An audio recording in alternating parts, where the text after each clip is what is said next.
to the Scamslam channel. I'm here to bring you content from both shady and some not so shady individuals on TikTok.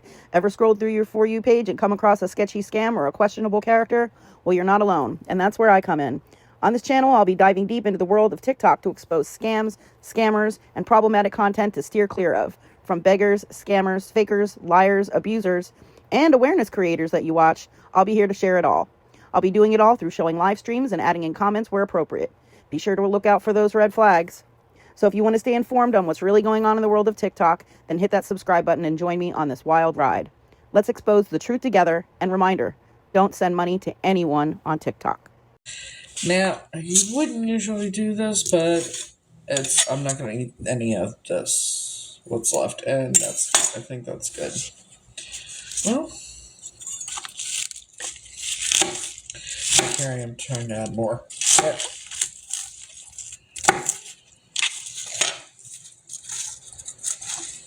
okay, I think that's enough cabbage in there. I think that's enough cabbage in there. So I'm going to throw in a little bit of this left because I know it. Alrighty. Cabbage, ham, and bean soup. Never made it before. I've had it before, but I've never made it. And I'm just improvising because, whatever sounds good. I'm putting it in.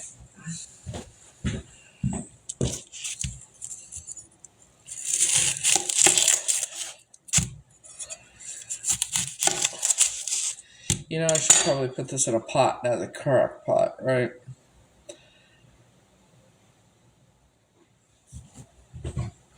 Let's see. Because it only takes 20 minutes to cook. So, I'm going to find out. If I can. Well,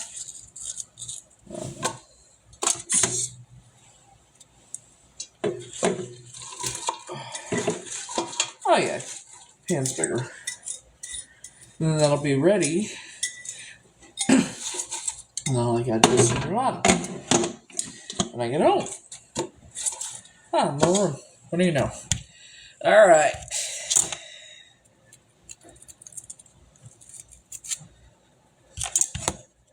Used almost a full head of cabbage. Almost. Not quite. Threw whatever's left away. So. I don't go by recipes where add 1 cup of onions, chopped onions, add 1 cup of that. No. I'll add whatever I feel like. Tell me how to cook. Shit.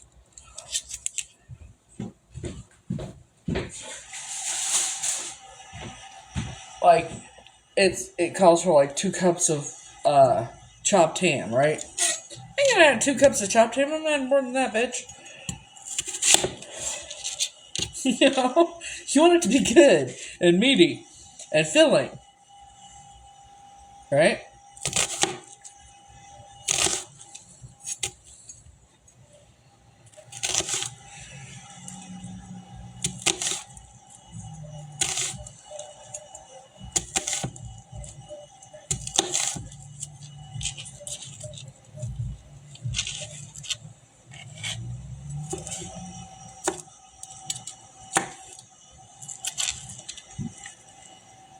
I did not say to do that. So, how is everybody doing?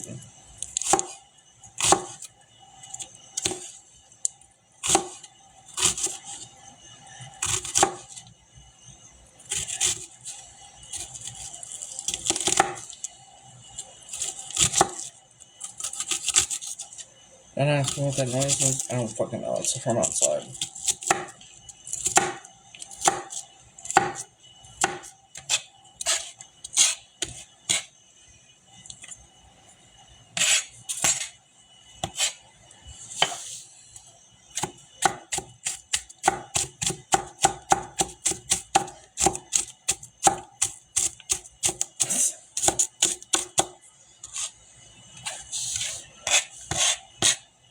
So for those of you who were not on my live on my main account last night,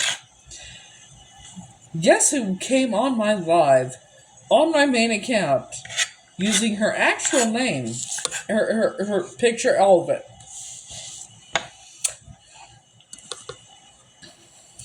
None other than Tanya Enderton. Now, I finally realized why the name Tanya feels so familiar. It has nothing to do with Tanya Michelle Williams. It's because of Tanya Enderton. Jack and Sue were not in the front seat of that car. It was John and Tanya Enderton. I have a feeling she's been feeling guilty, and I don't think she ever did anything to hurt me. I think she was forced to go along with things. And I think she's also the one that was on my account, on my live as Debbie, saying, "That is you, that is you, that is you." Remember, she said she had a son born on August 2nd, 1980, and a daughter born March of 1983, right? Heather Enderton was born in March of 1983.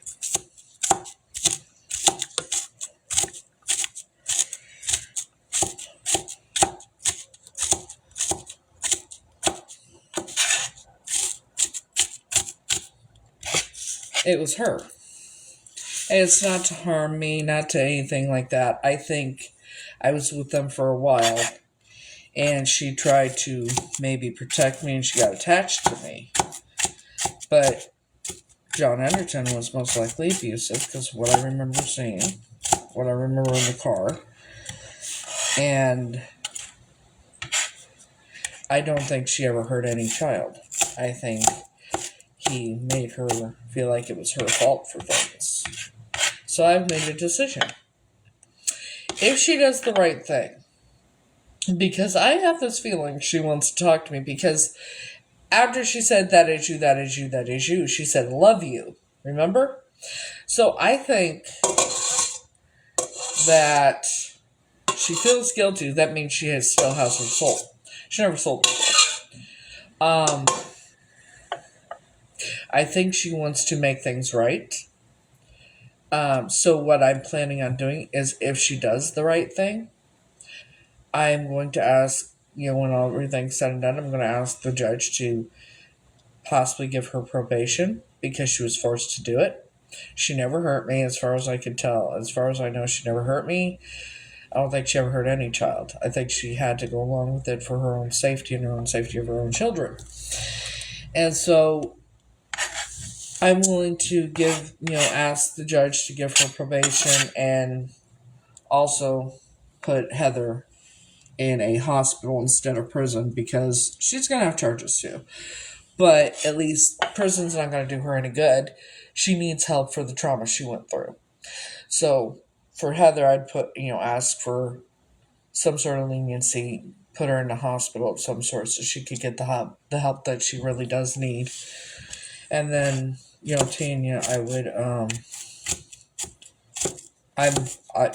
probation, supervised probation, whatever, but she doesn't need to be going to prison, especially if, to be honest, if she was in an abusive relationship, forced to do what she was involved in, for her own safety and the safety of her children.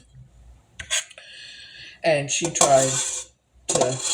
I think she tried to take care of me and tried not to get them not to hurt me. And I think she feels bad for what happened to me. And I think she got attached to me, and that's why they moved me.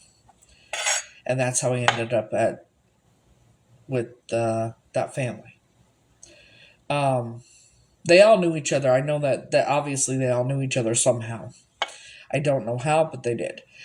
But, being in the same group, But I think that's why I was moved. I think that she has possibly felt guilty this entire time. And hopefully she will do the right thing. And I'm even willing to, I've said last night multiple times, I will even meet with her, have a discussion with her, and hear her out. Because maybe she does want to explain everything, and maybe she's scared that I'm going to be angry or hate her or something when she had no choice, and that's not the case. Like, if you took care of me and tried to get it to where I wasn't getting hurt, it's not your fault what happened to me, and I would never want anyone to pay for something like that when they actually tried to protect me. You know what I mean? So, and the deal is, she has to go to the authorities, tell the truth, turn herself in, and turn everyone in, and, and I'm willing to have, do what I said. But if she does not, then I'm not going to meet with her, and I will, when the time comes, I'm not going to ask the judge to give her probation or anything. I'm going to go with whatever the judge decides. Whoever out of the people that were involved were to actually do the right thing, I would ask leniency for whoever did the right thing. But if they're not going to do the right thing, they can face the consequences of all this shit. I'm a good, kind-hearted person, okay? Don't get it wrong. But I'm not going to ask for leniency for people that did shit to me and won't do the right thing and continued for years to do their fucked up shit. You know what I mean? It's not my thing. It's not going to happen. Don't want people to pay legally? Yes. Don't want them to be hurt? No. But like I said, anybody that does the right thing that's involved in that and goes and does the right thing and confesses and turns the others in, I'm willing to fucking ask for leniency from the judge. Including anybody that hurt me. Because that's the type of person I am. Because my main goal is to be reunited with my family.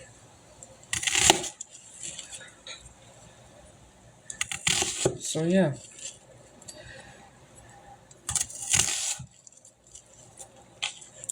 Now we know who I am. For sure. I just need a DNA, though. But somebody, does the right thing in that, and then that's kind of evidence that I am, other than the other shit,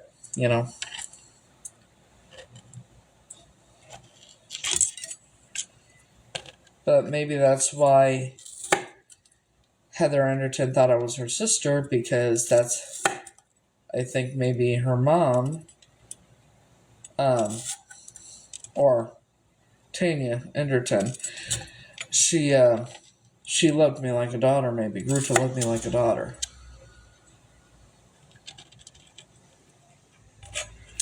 Tanya Anderton came on my live last night. She was also on my live before under the fake account, Debbie, who said, that is you, that is you, that is you, when I was talking about Patrice. The reason the name Tanya felt so familiar is not because of Tanya Michelle Williams. It's because of Tanya Anderton. Because they wouldn't have called us by our names, even if they knew our names. They would. They try to dehumanize us. They try to dehumanize the children. You know what I mean? So they're not going to call the children by their names. That's why I think the number on the back of that picture was 6776. That was the number I had. So yeah, they wouldn't call us by our names, because then when we grew up, when we got older, we would know. And that kind of ties us, oh, well, they were called me this and that and the other. They're not going to call us by our name, so we don't, especially at a young age, that way they think you're going to forget your name. So, the reason that the name Tanya felt so familiar is because of Tanya Anderton, not Tanya Michelle Williams. But Tanya Michelle Williams and I were actually kept together at some point, because I saw things that happened to her.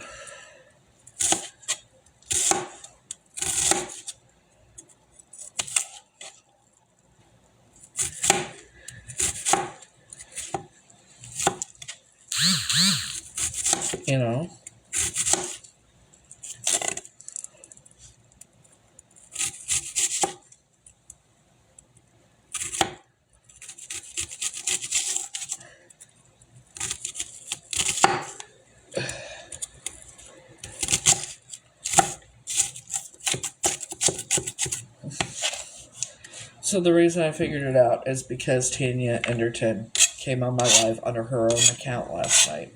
Didn't say a word. When I saw it, I'm like, oh, hell no, motherfucker, and I was pissed, clearly, for reasons.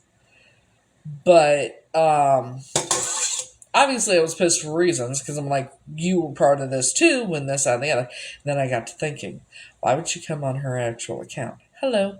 Why would she come on her actual account when she knows that I know? Unless it's because she feels horrible for what happened to me and feels guilty. I think that's what happened. I think she feels guilty. And like I said, I'm more than happy to, if she does the right thing, goes to law enforcement, goes and does everything she can to help, get me reunited with my family, tell the truth, turn the others in. I will ask for leniency and even ask the judge to give her probation. Even if it's supervised, because truth be told, I don't think she did anything to hurt me. And on the contrary, I think she did things to help me and protect me. But she got attached to me and she tried stopping them from hurting me, and they didn't like that. So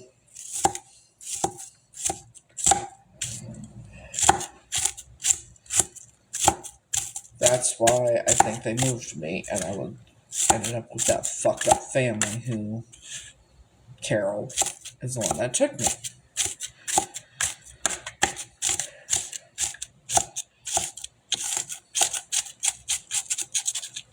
So, here's the deal.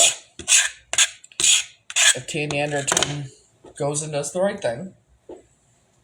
Oh, Lord have mercy. Ouch. She goes and does the right thing, right?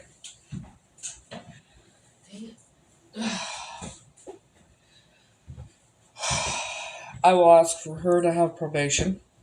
Because I know when you're in an abusive relationship and you have children, you will do what you need to do to protect those children and yourself, especially if you're in a very abusive relationship. And I think whatever happened to the other children, it wasn't done by her, but I think he gaslit her to make her feel like it was her fault.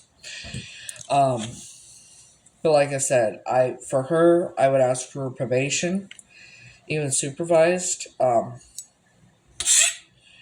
And for Heather Anderton, because she'll be facing charges too. There's no doubt about it. Because, I would ask for her to be put in a hospital for a while, to where she could get the proper treatment that she needs for her trauma and the things that she went through.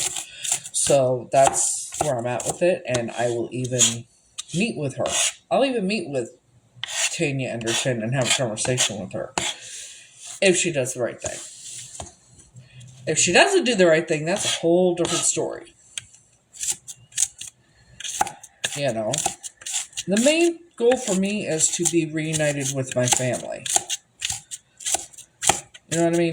And I just want to be reunited with my family and go, move forward, look towards the future. Do I want justice? Yes. I want them to pay for what they've done.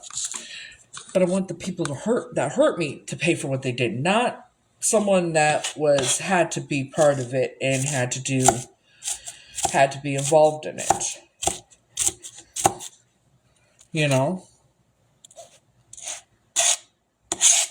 And I understand why abusive women sometimes do what they do. Or abused women, ones that are being abused. Because something my ex told me about a guy that went to prison while he was in prison. The guy had I guess the girl was 14, and him and his friend rugged her, and then raped her, and she freaked out, and then he unalived her. And the girlfriend, who he was abusive to, didn't know till after the fact. And he forced her to help him take the girl apart, and a blender was involved. That's all I'm going to say.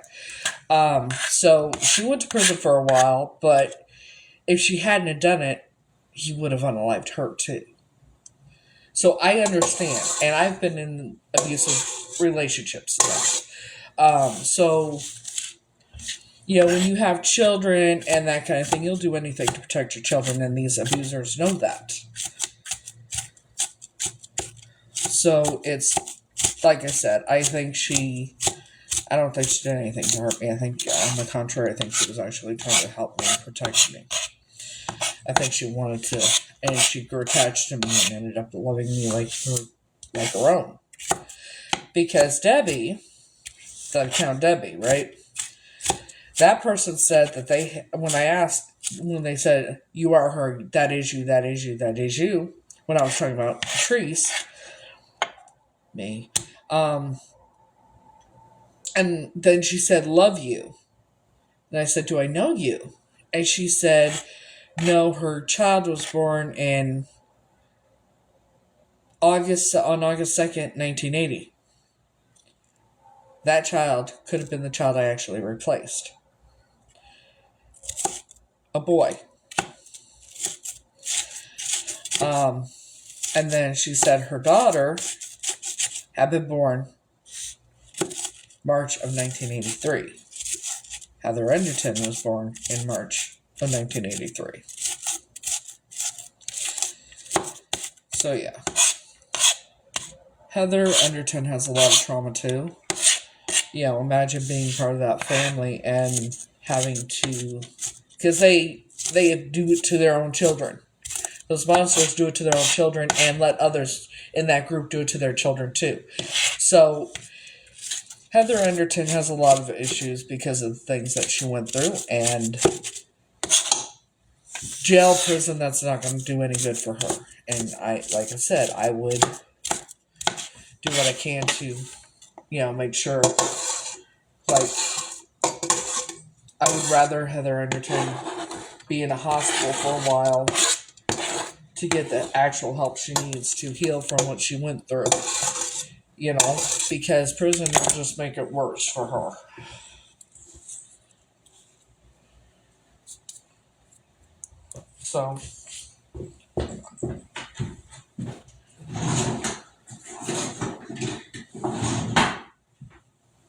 So yeah, that's where I'm at with it right now. But the only way I'm willing to do all this and meet with Tanya Enderton and that is she does the right thing. Because my goal is to prove who I am and be reunited with my family. That is my goal.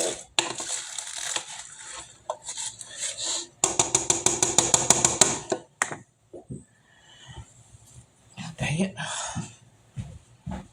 So, that's the whole point in me proving who I am, right? To be reunited with my family.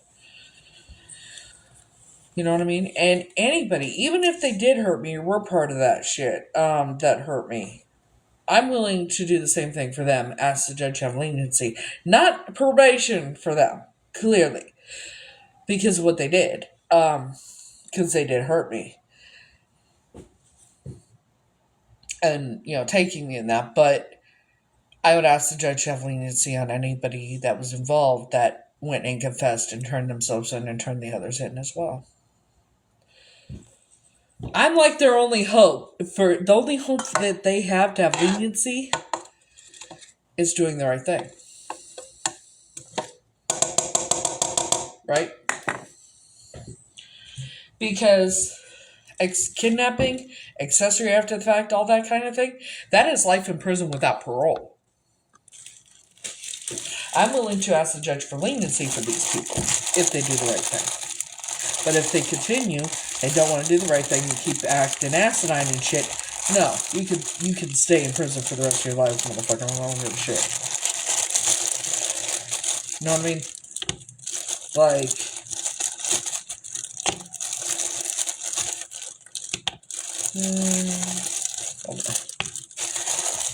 So, that's where I'm at with it. Hopefully, she'll do the right thing, and who knows, maybe a couple of them will do the right thing in order to get leniency. Even if it's for a selfish fucking reason. As long as they do the right thing, I'll ask for leniency from them.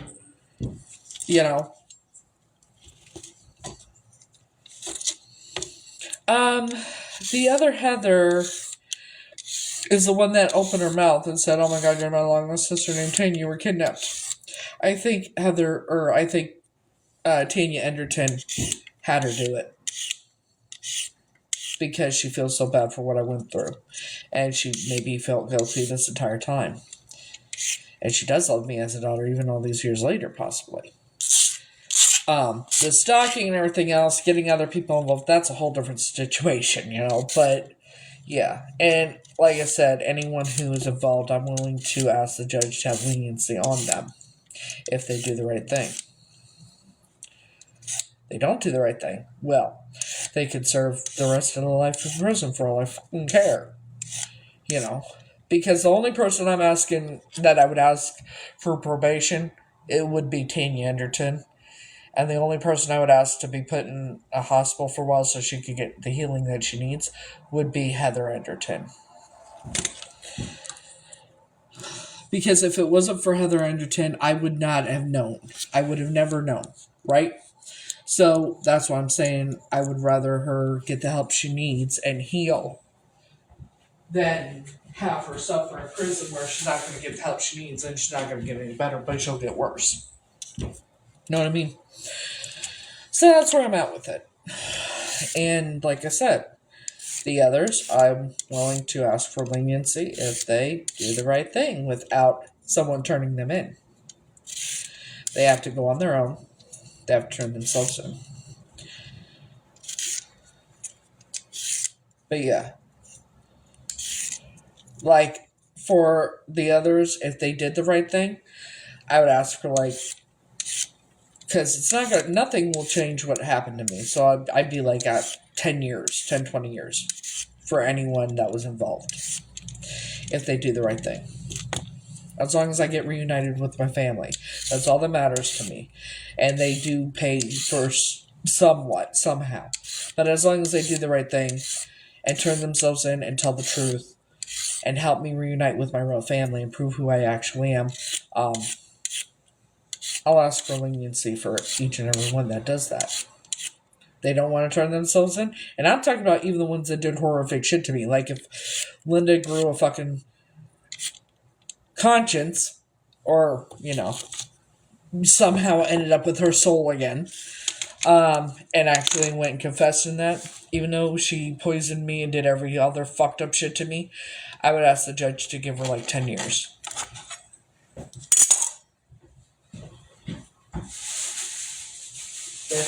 Where she would have to serve half the time, and then the other 5 years she'd have to be on parole. Supervised parole. You know what I mean? That's the whole thing. No, nothing will ever change what happened to me. So I'm willing to have leniency on these motherfuckers to reunite with my family. Even 5 years them being in prison is still justice of some sort for me.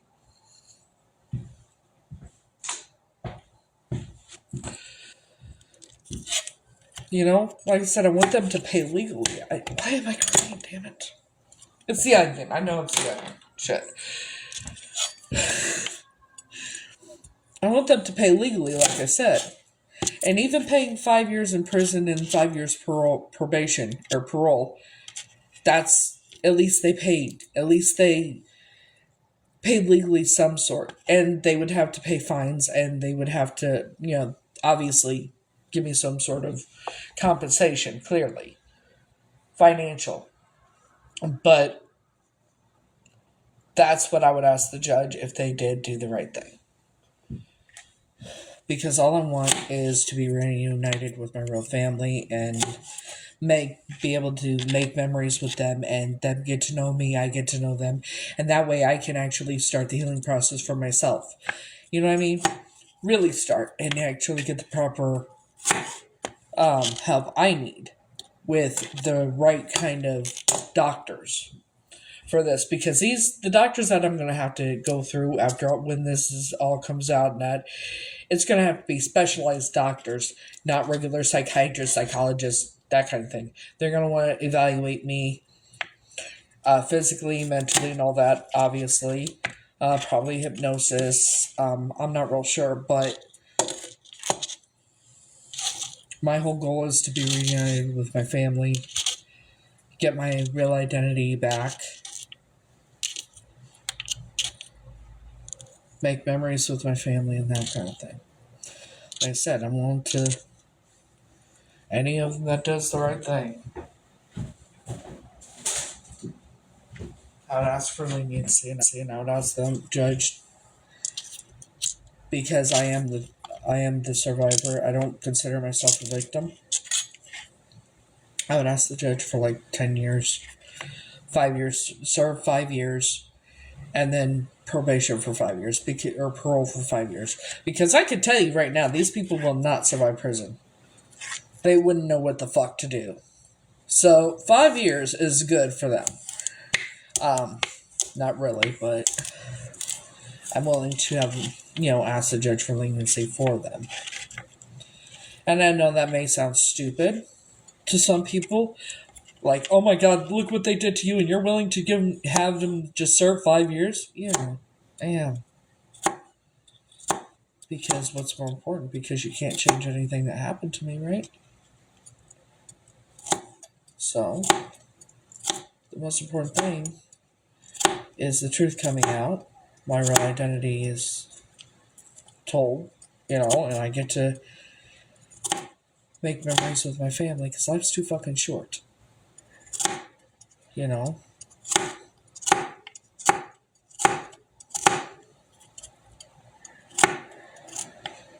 I want to spend whatever time I can with my real family.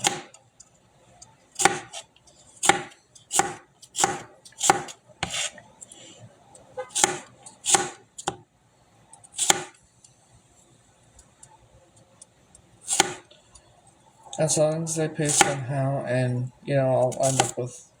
Obviously, they'll have to pay financially, too. Because that's what happens when you do that kind of shit. There's going to have to be some sort of financial gain for me with this. Clearly. Right? But to where I will be safe. Where I'll be set for the rest of my life and won't have to worry ever again. And I can have my career then, too. Help with having my career. In the industry. So expensive shit. But there's a lot of good I would do with the money, too. When that time comes. But yeah, the most important thing to me is reuniting with my real family. And all these people have to do is do the right thing, turn themselves in, tell the truth, turn the others in, tell exactly what happened, and I get reunited with my real family. That's the only way I will be willing to do this, where I ask for 10 years, 5 years served, and then 5 years parole. That's the only way I'm willing to ask for leniency for any of them at this point. Even Linda.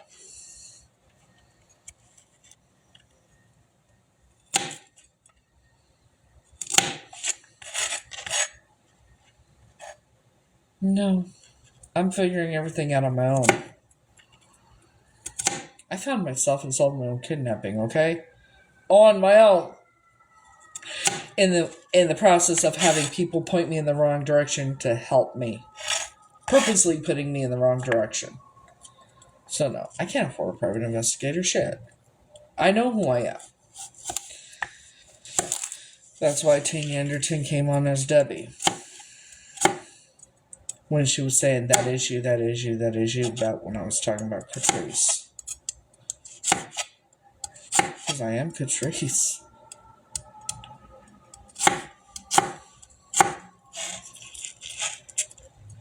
I'm trying not to cry. Because every time... Don't! I have recordings between myself and FBI, myself and police, and myself and Missing and Exploited Children's Unit. Yes, I do. And no, they are fucking corrupt. They protect the monsters. They're the lapdogs.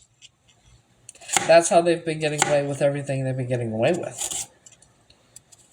And it goes far deeper than anybody can imagine. Including Democrats, Republicans, the government. It goes a lot deeper than anybody could ever fucking fathom, like I said.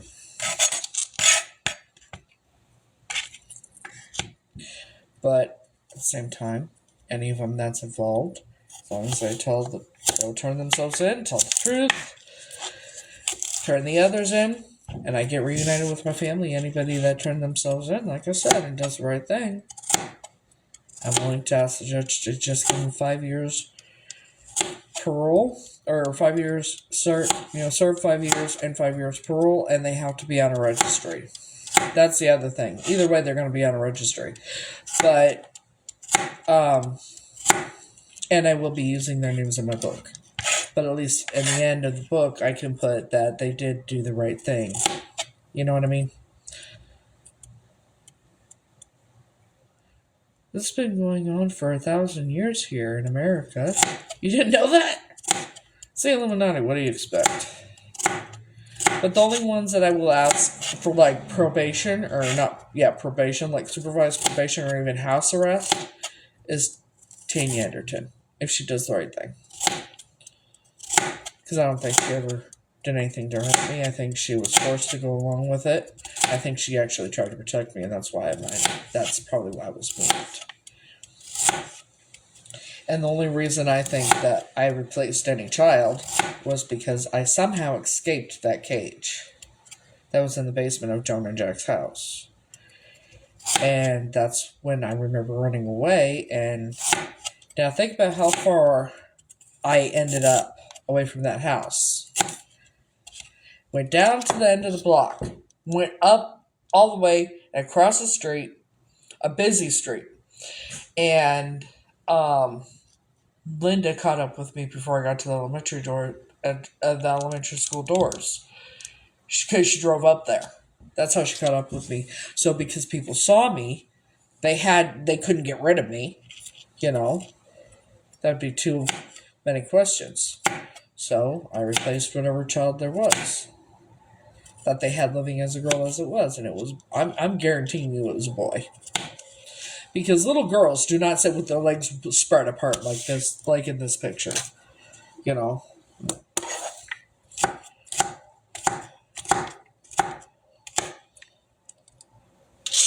So, and I believe that Heather Anderton is Sue's child too. I think I replaced a boy, but they kept the name Heather for me. Because I remember they said that Sue got pregnant when I would have been 2.5. If the birthday is November 23rd, 1980, and Heather Anderton was born in March of 1983, that might add up, wouldn't it?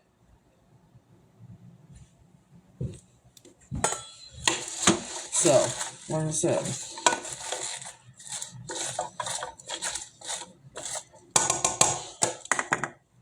now do I want it yellow? Okay, please. Yeah, ones that ask for leniency and not for the ones that do the right thing.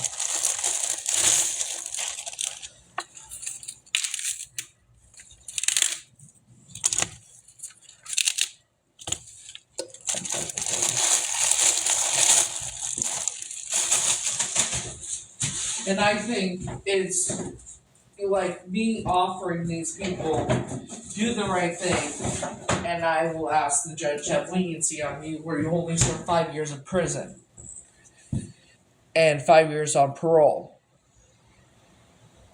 But you gotta be on a register too. I think that's more than fair on my part, don't you? After everything I've been through?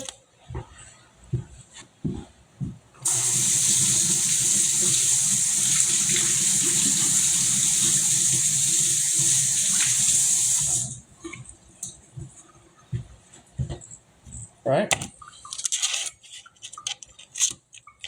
So, Jamie Anderton is probably in her 70s, or late 60s, early 70s. So, like I said, for her, I mean, she's the one that came on that fake account under Debbie and confirmed I am, and then actually came, because I blocked that account, came on her actual account, on my live on my main account, and at first I was angry, obvious reasons, and then I got to thinking, why would she come on her main account? And I think it was because she wanted to try and tell me. And she knew maybe she knew that her coming on my main account that I would have figured it out. And I did. So for Tanya, if she does, and I don't think she'll hurt me, like I said, I think she the abusive relationship she was in with John Enderton, her ex-husband, is why she did what she did. She had to protect her kids and that kind of thing. So I would ask for house arrest probably for her. I'd say probation, but she did, even though she was forced to do it, she still went along with it, and all these years later, she could have said something, she didn't, so house arrest for her if she does the right thing. And like I said, I'm willing to meet with her in person and have a conversation with her. I don't hate her. I don't hate anyone. I don't even hate the people that hurt me.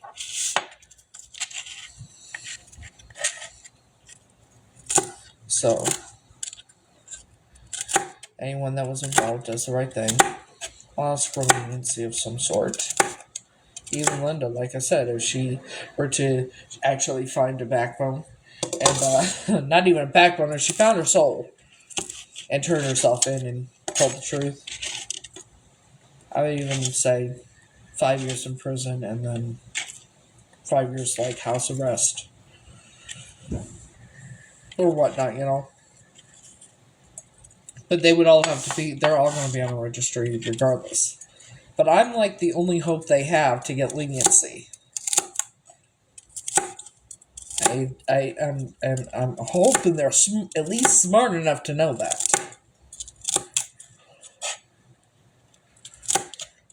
Because if I don't ask for leniency, they will end up getting life in prison without the possibility of parole.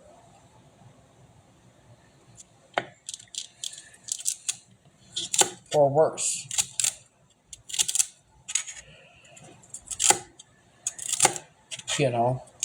But like I said, I'm willing, because at least even 5 years serving in prison, it's still justice for me.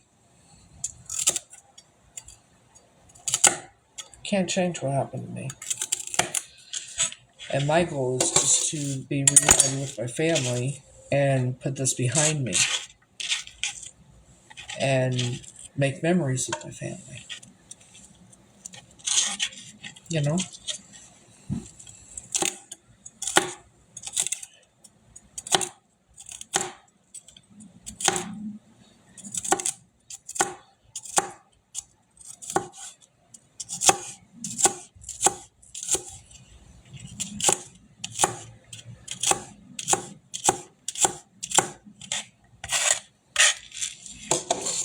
Maybe that makes me stupid. That I'm willing to get 5 years in prison and 5 years like house arrest or parole and that kind of thing. Maybe that does make me stupid. But if you think about it, it really doesn't.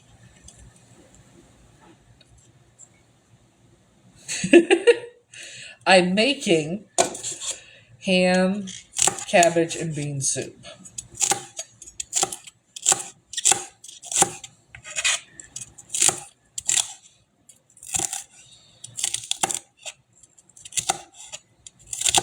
And I'm making it now because I forgot I have my CAT scan tonight. They're going to be here at like 5 p.m. to pick me up. So, well, shit, I better start this now, and that way it'll be ready, and all I gotta do is turn it on for like 20 minutes after I get back. And it'll be done. So.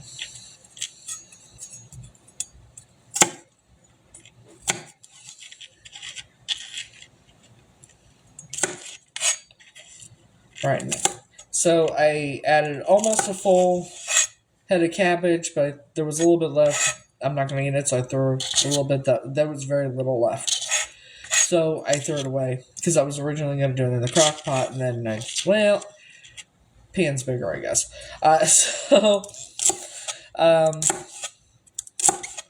After cutting up the cabbage, I diced up the onion, not tomato. You don't put tomato in this. But I diced up the onion and the carrots, and now I'm dicing up celery. I've never made this before, so yeah. But I've had it before. It's good. Never made it.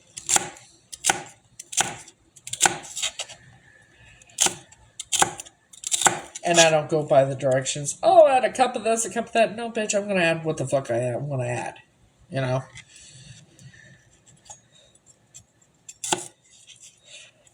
That's how I roll, bitches. That's how I roll. And you just put whatever you want in it, basically. Whatever sounds good.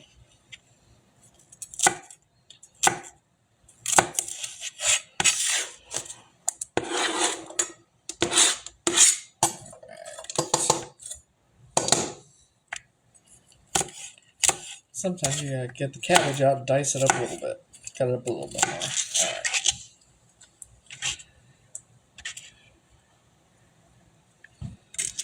Alright. Alrighty. Got the veggies all cut up.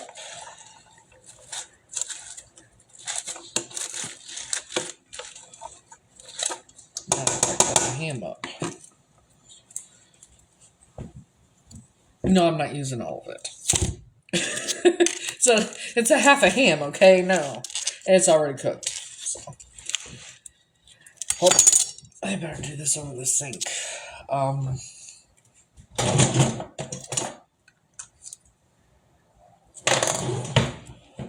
In case you know the juices.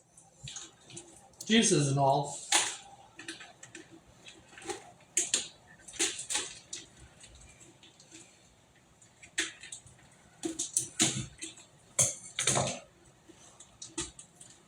God dang it.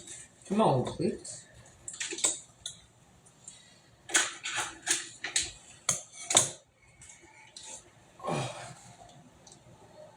And the ham will make several meals. You know?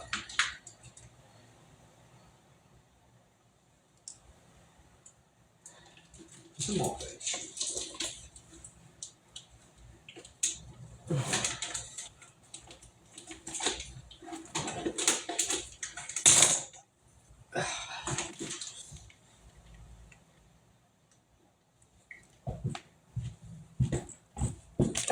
So, I don't even remember how much I spent on this, but you know those expensive ham steaks at the supermarket?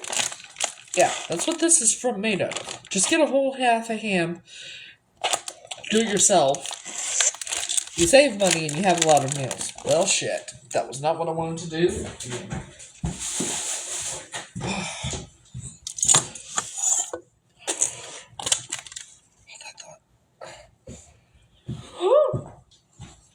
Damn it.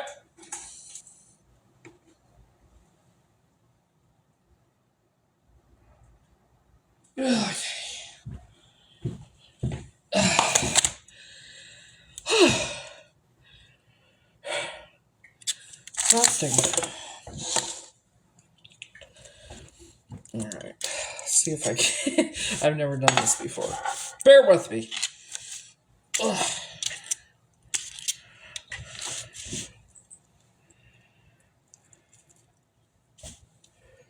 Think I'm gonna do that.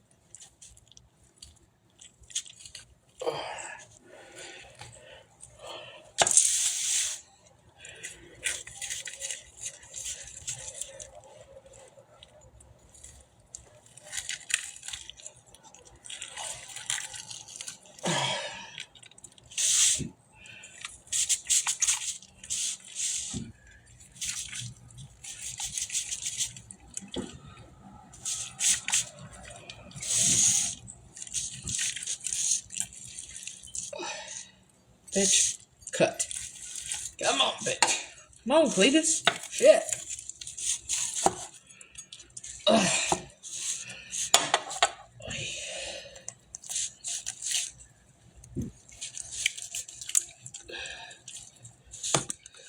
Come on, bitch. I'm like, bitch. Lord have mercy.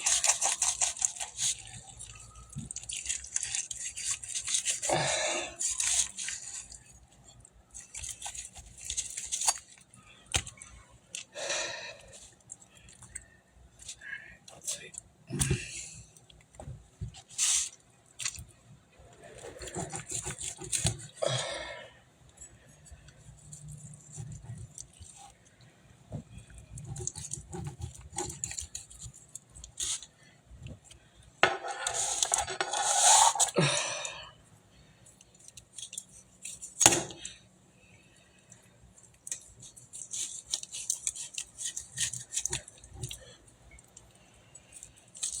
When you get a half a ham, you have ham steak, you can have ham sandwiches, you can make a lot of things out of it.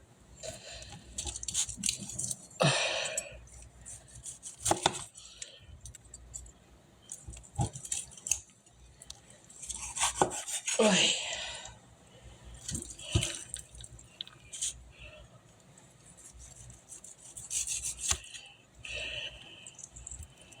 Oy. Right now I'm just gonna that in there out of the way. I gotta wash it anyway. Yeah.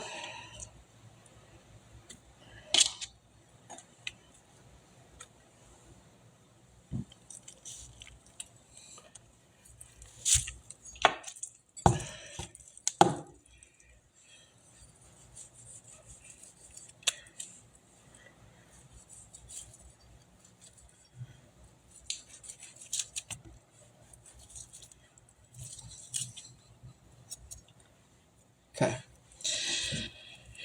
Anywho, yeah. But yeah, if they, whoever that's involved does the right thing, turns himself in, you know the drill. They'll get leniency for the last part. But if they don't, well, they're fucked. They can spend the rest of their lives in prison. My main goal is to be reunited with my family. Like I said.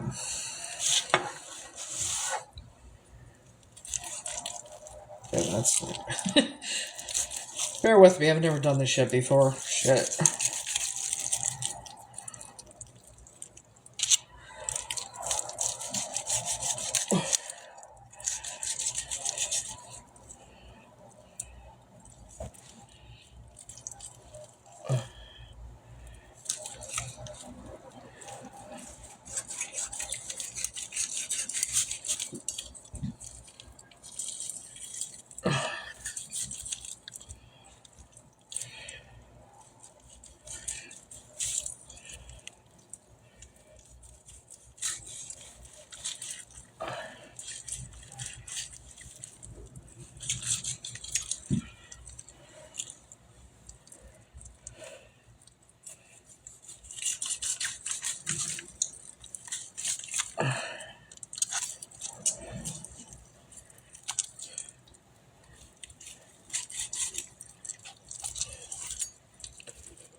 I think I'm almost done.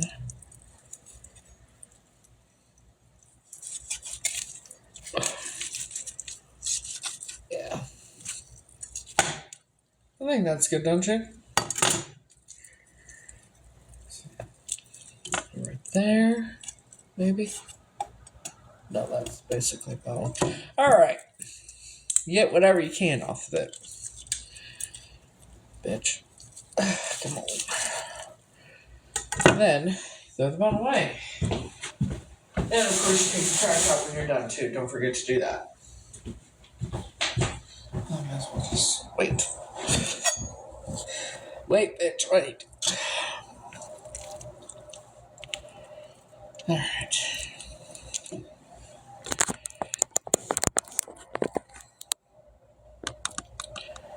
Alrighty, now you just take the pieces and dice it up for the soup. However much you want to put in the soup, and then you save the rest.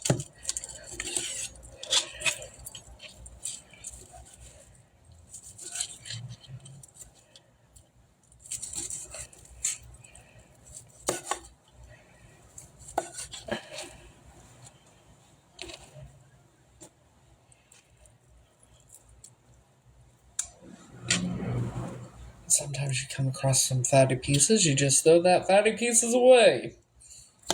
You know, unless you like the fat. To each his own.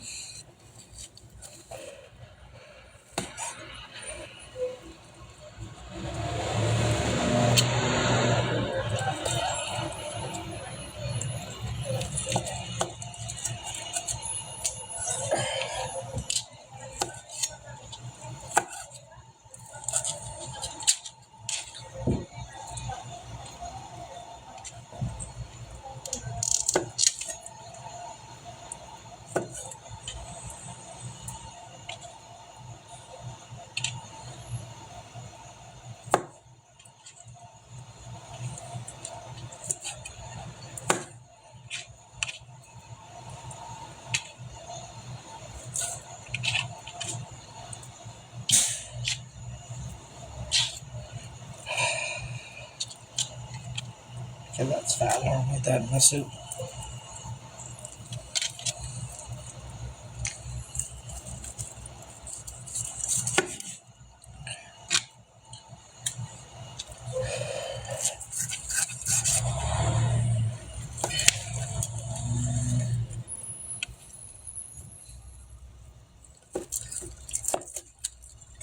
I'm gonna have to use a different knife to slip it. It's like my hand.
What the fuck is that to do, bitch?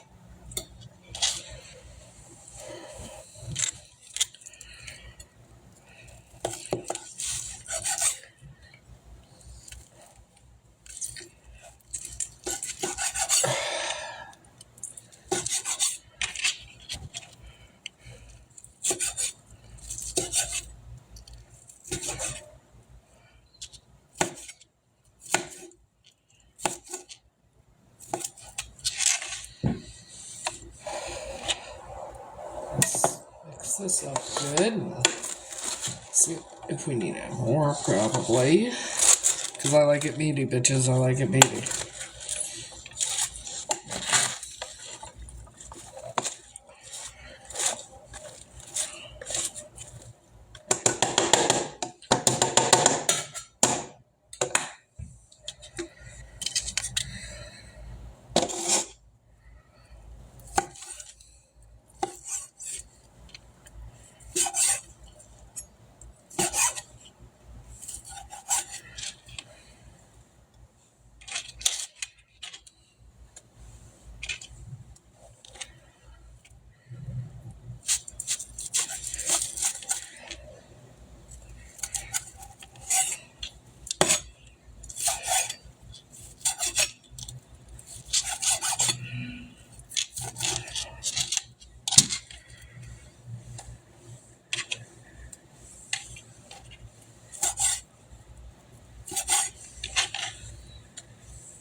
After I get this done, I gotta clean up that mess.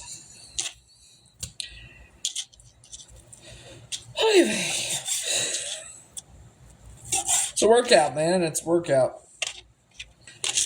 How y'all doing?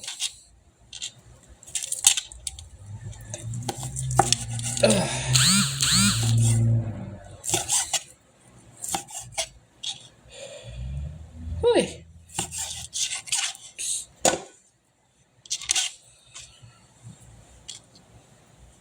Let's see if that's good. Okay, I think that might be enough ham. It's probably enough ham. Yeah, that's good. Let's get in the ham department. Alright, so let me...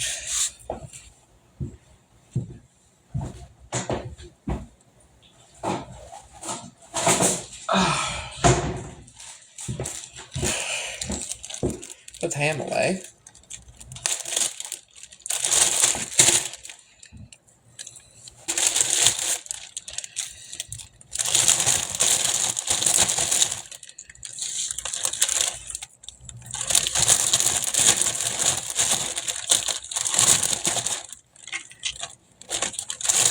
That's what's left.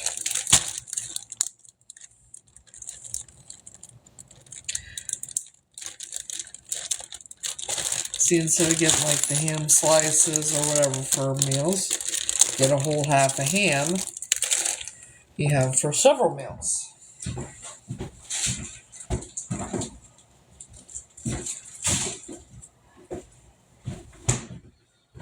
Okay.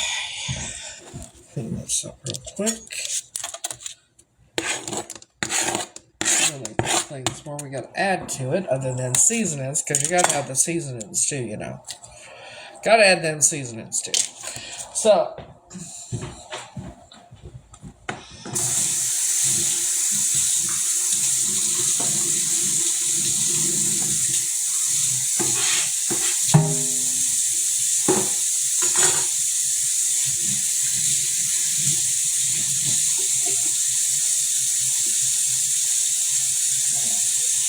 come on, bitch.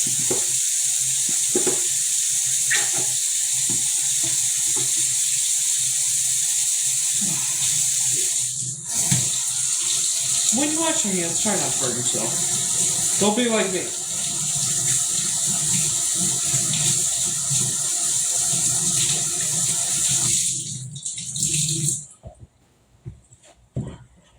Alright.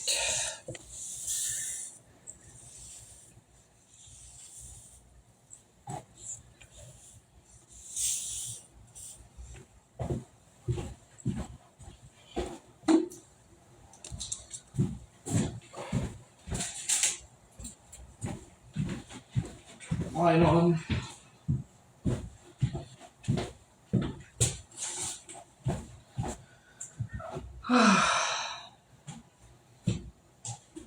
Spinning forward. Quick fix.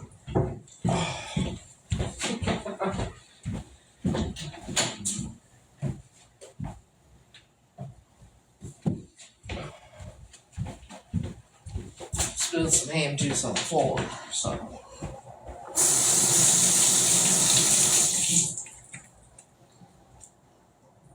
Alrighty.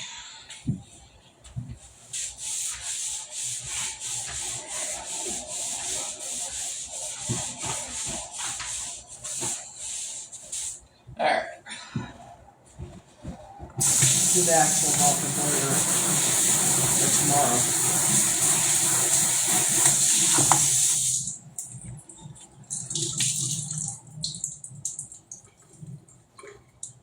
Alright.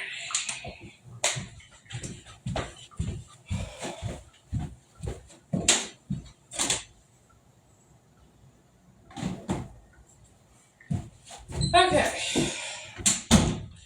Wash my hands again.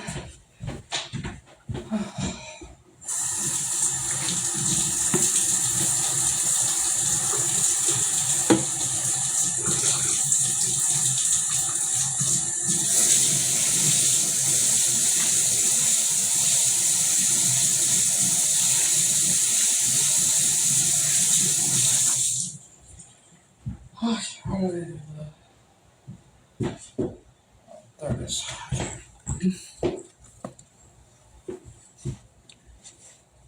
So now, got 2 more things.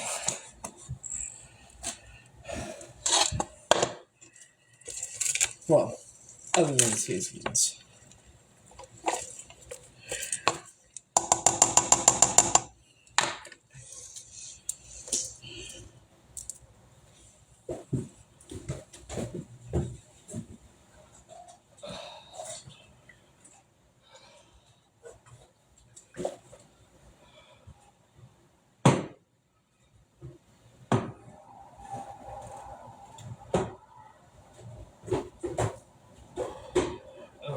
More than 2 cans, but yeah, we'll shove 2 cans and then go from there.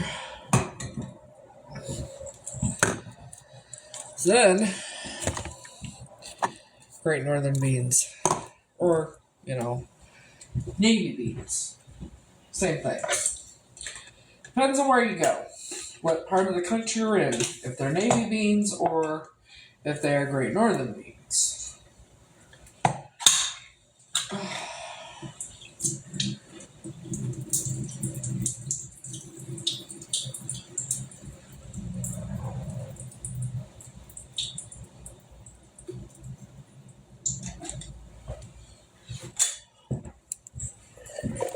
Stuff right in there after you drain it.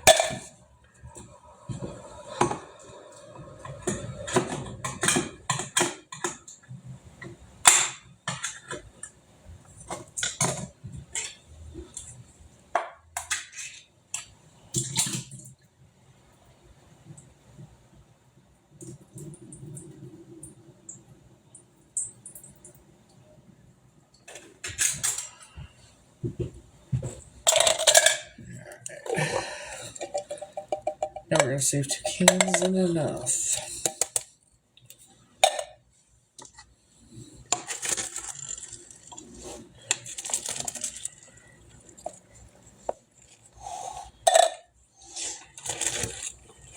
Yeah, that'll be good. So 2 cans of Great Northern beans for this.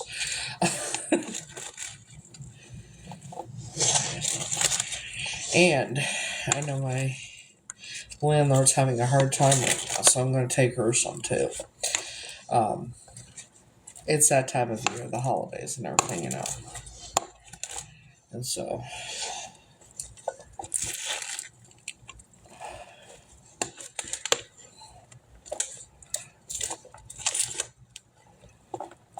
damn it.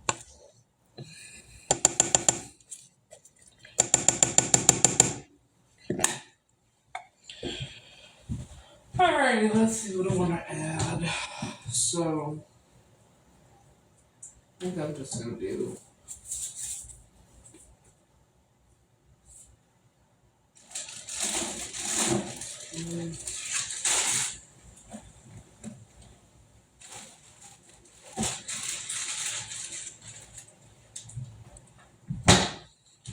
Just gonna do steak seasoning, fuck it. And bay leaf, maybe. I don't know. Probably not the bay leaf, but steak seasoning.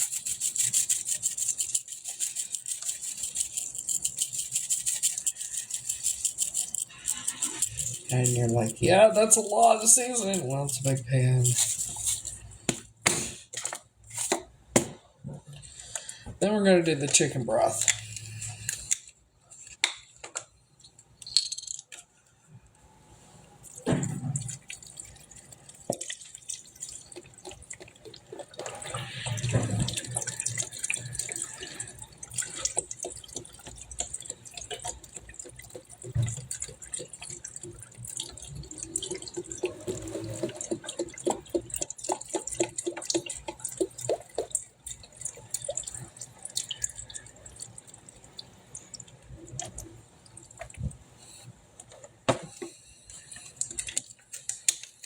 Chicken stock.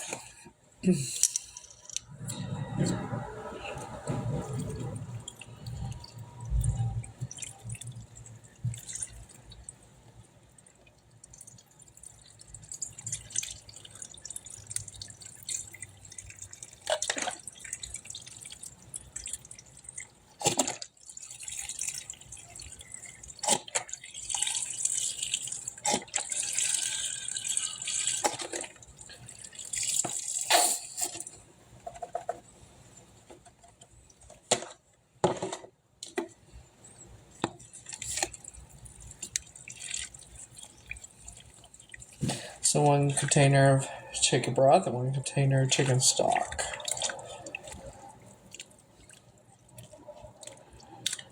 Well, that should be good. Y'all see it? Maybe some more seasoning.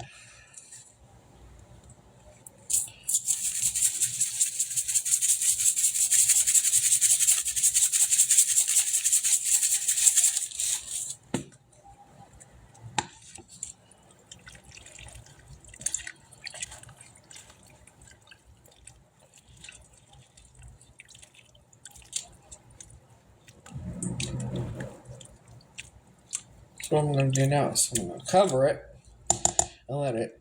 I'm not turning it on. I'm just going to cover it. Leave it on the stove. Let it, all the stuff combined. I think I am going to add the bay leaf.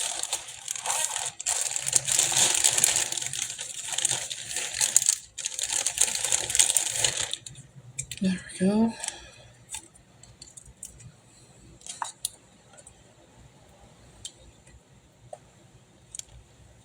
Maybe 2. I'll add 2. Fuck it. Why not? Okay.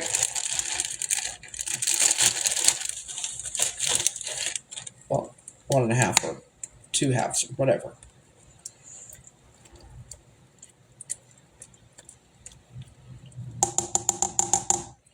Alrighty.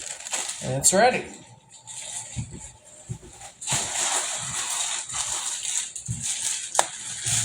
Well, sometimes someone else want to add to it. Let's see. Is there anything else I want to add to it? Actually, maybe some roasted garlic and herb, huh? That in too.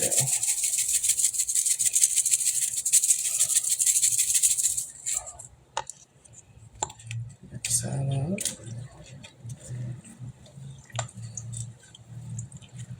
I'll probably take out the bay leaves before I cook it, because I'm just thinking, well, I don't know. We'll see how it goes. But if you do add bay leaves, take the bay leaves out before you eat it, because you're not supposed to eat bay leaves.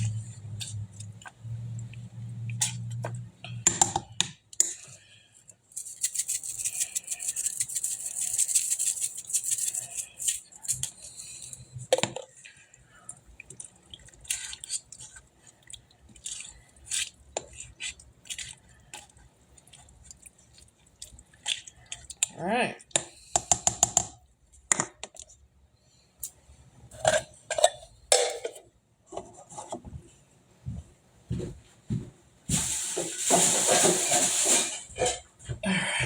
Oh.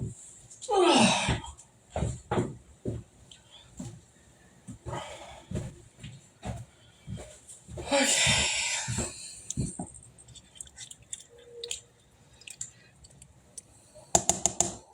Let's see it. Would you like to see the soup?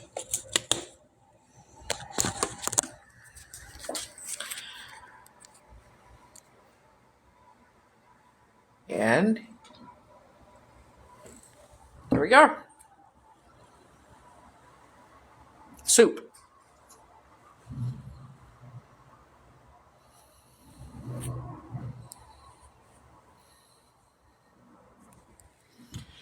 So, now that that's ready, just gotta cover it, let it sit, all the stuff, all the flavors, combine and sit for a while.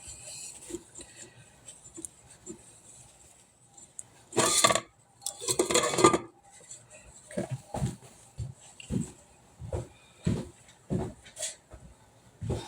So now, 3 o'clock. Maybe I'll put it in the fridge until I get back. I think that's what I'll do. I have room in the fridge anyway. Maybe not.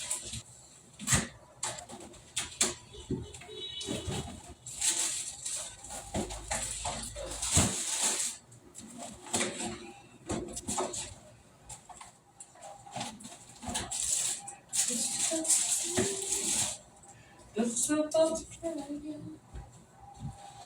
This is about to try again. Then when I get home, it'll take about 20 minutes to cook. And there's dinner.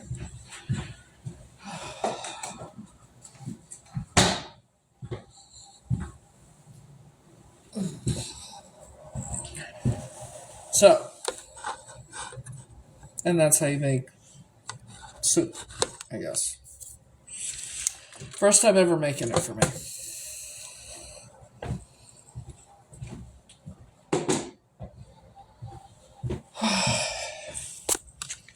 So, then you take the scraps from the pan and you just throw it away.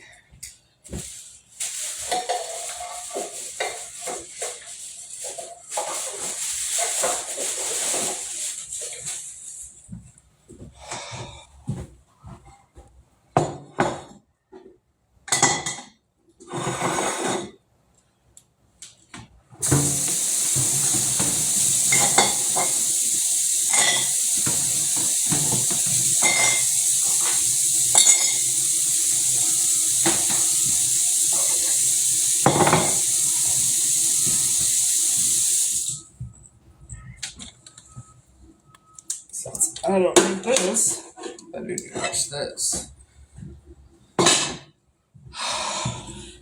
And then you wash your dishes. You don't leave them. You wash them.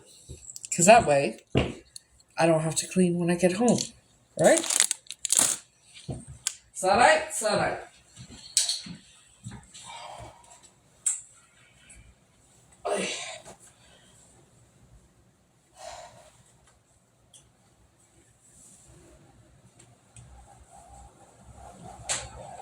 Alrighty.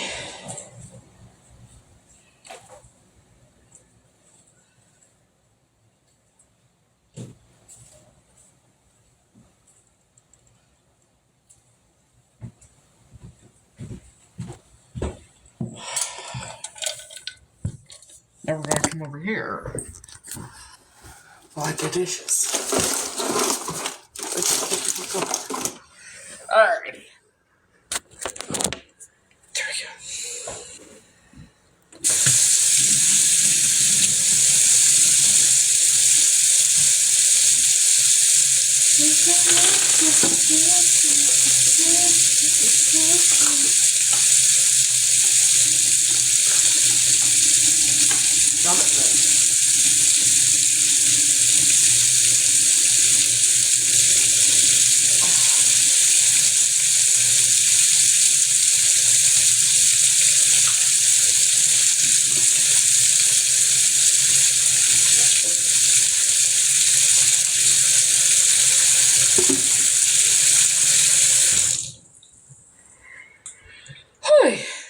So I got dinner done.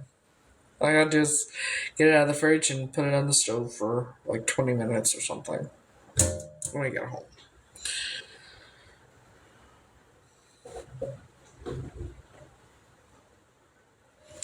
I hate it when the fucking sink drains so fucking goddamn slow. Especially when the water's hot and I gotta wait to clean out the... Bitch.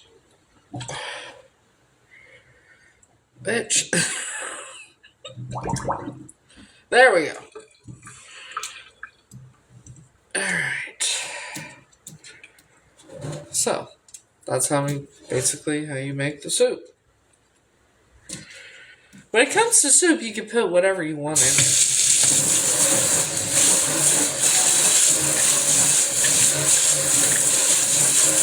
Because, how do you think that's how you create recipes? Is be creative. In the words of the most amazing person I've met in my entire life, that I love very dearly, love my heart. Fuck things up in the kitchen. You don't know what you can create if you don't. He didn't say it that much, but you know. You gotta fuck things up in the kitchen, you don't know what you can come up with. Basically.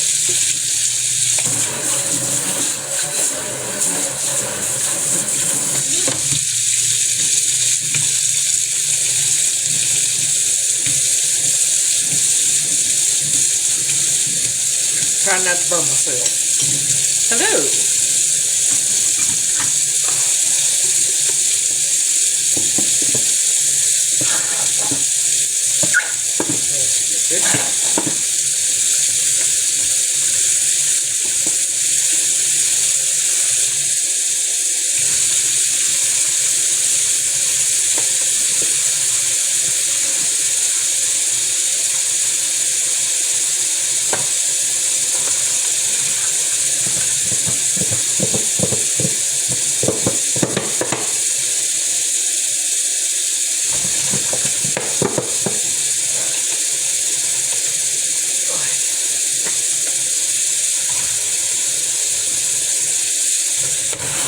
So I got the soup done. It's in the fridge till I get home.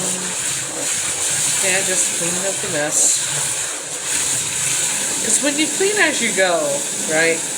Or you clean right after you get done making what you're making, you don't have to really clean anything later. And you don't want your dishes sit. Trust me, when you let them sit, they'll stick up the whole fucking house. I don't do that. I know that because of those people. Lazy ass motherfuckers. I swear to Christ. I've never... Like, that family is lazier than I've ever... Like, of anybody I've ever fucking met. Probably why they wanted me as their fucking... Basically Cinderella whatever, you know? I was only good for them for a few things, like... my food stamps... my money... slave labor... you know... That's the truth of it.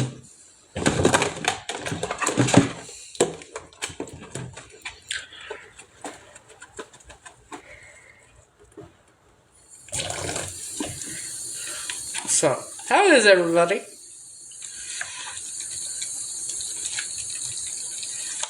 See, when I get done, or when I get home tonight,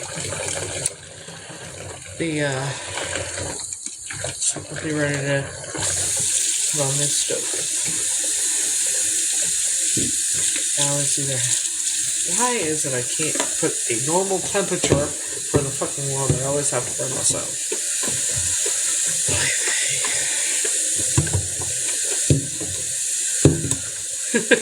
Thank you. Fab Fit, I think is where I got them.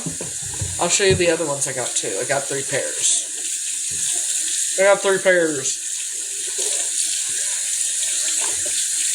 They're very comfy too, to an extent. They're more fashionable than comfy. I'm sure if I get like insoles, I'll be fine, but they're all right. You know, I dig them. I love them. The first time I wore them, so I figure my shoes get wet, and when they get wet, my socks get wet and that kind of thing. But I wanted a couple pairs of boots. These are more stylish for when it doesn't rain, you know, or snow. You know what I mean? Because clearly the material. And then I'll show the other ones when I'm done here. I got a pair of snow boots that are waterproof, and my other Western boots are waterproof. Click, I saw them, I'm like, oh my god, I gotta get those. You know. Think about this. It's like this is like the first time in my life that I've actually been spoiling myself, I guess.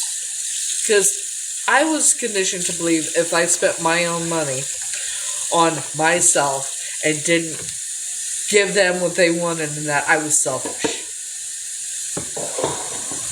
Yeah. So, I always would go without to help all them. Yeah, they have size 7. They have all sorts of sizes. You just gotta go to Fab Fit or something like that. I have the box in the closet. But yeah, they have size 7s. And if you join the, if you get the membership, they're like $20 some odd. So yeah, it's so much better to have the membership. I'll pay for the membership to get boots and shoes and shit, okay, that are very good quality and that I like. I'm tired of getting the cheap shit and, you know, going and like doing the bare minimum for myself. And I've never done that, you know what I mean? Yeah, I wish that I had known that before, but I was always made to believe that it was selfish of me to do things for myself.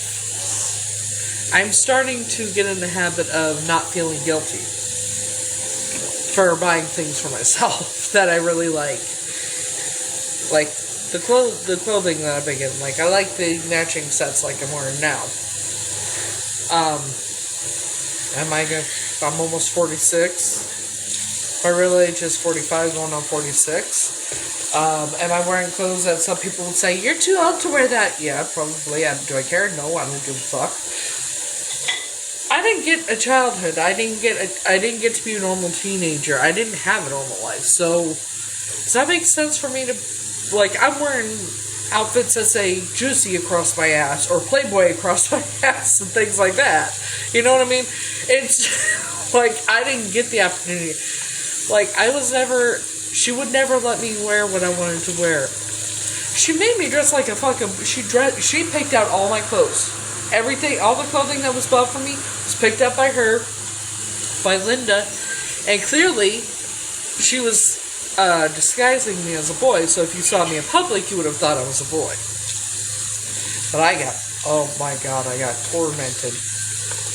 I got hairspray sprayed in my, at school, hairspray sprayed in my face, you name it, I was called it, I got spit on, and everything else, all because of how I looked, the way I dressed, and everything else, and it wasn't my fault. It's just how it was. So now I'm doing what I want to fucking do. I don't give a shit. You're too old to wear that. I don't give a fuck. I will dress like a teenager if I fucking want to, bitches. I didn't get that opportunity. So it's my time to be... I was an adult as a child, so now maybe now that I'm an adult, an actual adult, I'll be more like, you know, I never had the childhood and that kind of thing like everybody else. Clearly. So I'm gonna wear what I like. Even if it's more for like teenagers or 20-year-olds or whatever, I don't give a shit. It's not love. It's now or never. I got it forever. Or whatever the fuck I want. Because even after becoming an adult, I became a mother at a very young age, and I had exes that controlled what I wore. So, this is technically the first time in my life that I've actually been dressing the way I've wanted to dress, and clothes I used to want to, the kind of stuff I used to want to dress up and that, and wear and that kind of thing. I never got to. So now I am.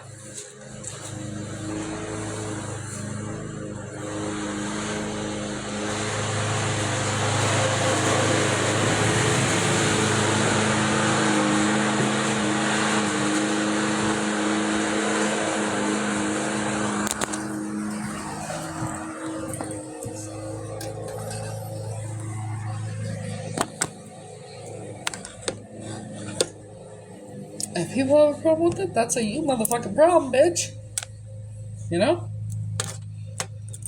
Don't let anybody control what you do or what you wear or whatever. Don't let anybody tell you you're told to wear something. You should dress the way, for your age.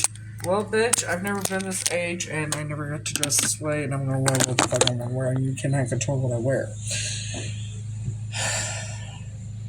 So,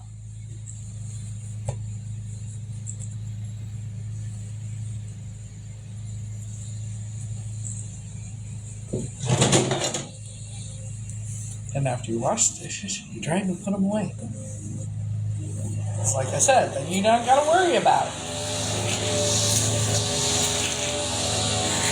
That way, all I gotta do when I get home is get the soup out and put it on when I'm ready. It takes about 20 minutes to cook, give or take.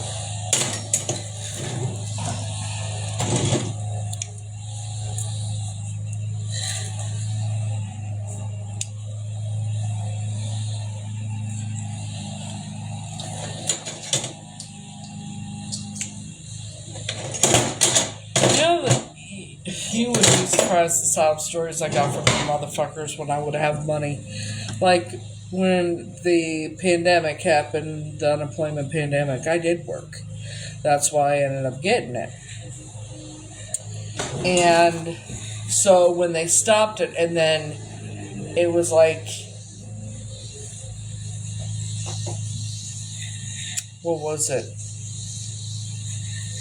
December of 2020 or 2021, something like that. I think it was December 2020 or January. It was like right before Christmas, I know that. When they started getting it again. And so you got all this back pay from all of it, right? And so with that, I had plans on using it for different things. And no, that didn't happen. I got the sob story that Carol and Bob couldn't even afford to buy a cheeseburger from McDonald's. They were going hungry. And so I ended up sending them like $2,000. And I gave Linda $1,000 because she made me feel bad because the bills and her and Carol and Bob's bills and that. So I helped them and went without. And then, come to find out, Carol and Stacy went on a cruise. I wonder how they afforded it. And actually, there is an article or a news article or whatever about them, how Carol got strep throat or bronchitis when she was on the cruise ship, and they were waiting for the insurance money. It took forever, but the insurance company cut them a check for $9,000. Yeah.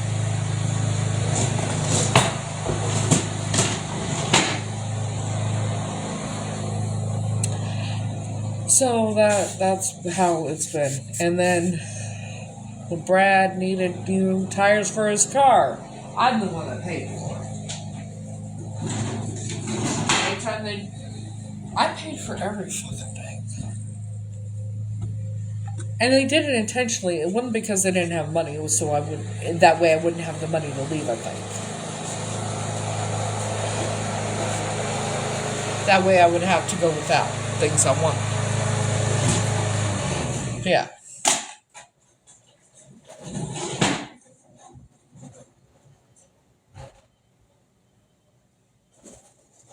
It's the yard guys. The yard maintenance people that come once a week. Or once every other week. I don't remember. But yeah. And then let's get into the fact that my back pay for Social Security was two different checks for $2,000 apiece, and one check for like $13,000. And that whole amount of money, the $17,000, all I know that was spent on me was for a $250 flat screen TV. At least that's what she said it cost. $450 laptop, and then $1,100 NordicTrack stationary bike, which I didn't want. I wanted a treadmill. And the rest of it, you can imagine.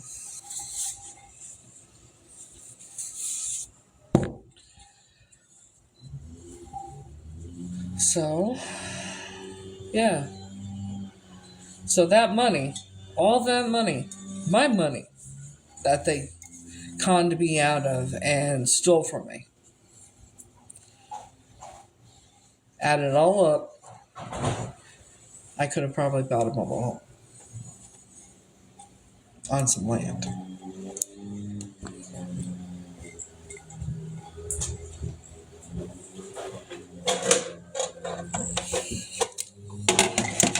But I was never supposed to escape. That's why they stole my money, and that's why they did what they did. I wouldn't be able to. I don't think they ever thought that I would have gone as far as being willing to be homeless in my car for that amount of time either. You know?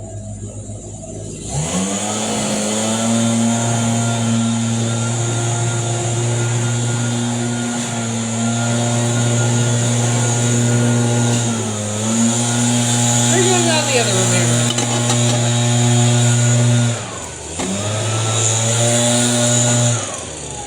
Can you imagine?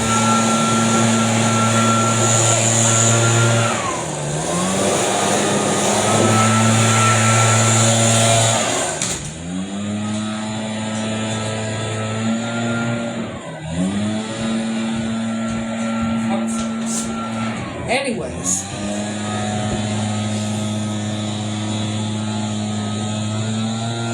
You know, I'm starting to wonder something. When I went to not Wigs and Wishes, but the Cheer Choice Awards in 2023, on my way back, I asked if I could sleep in their driveway, right?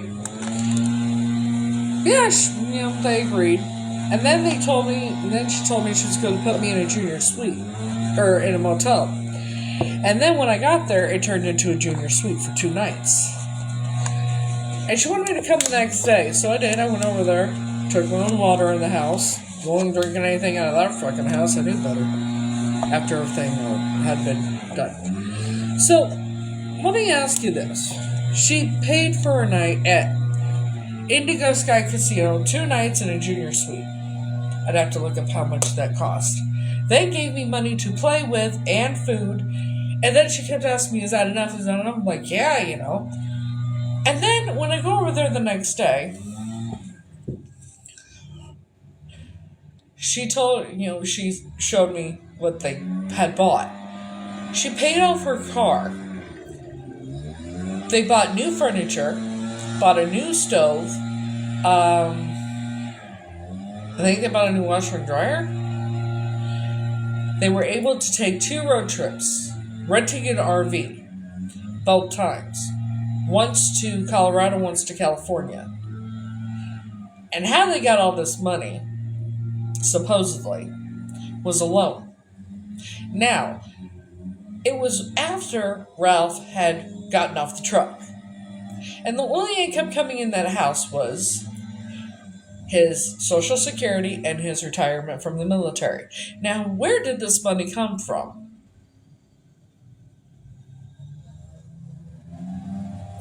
Or was this money that was hidden from me and was rightfully mine?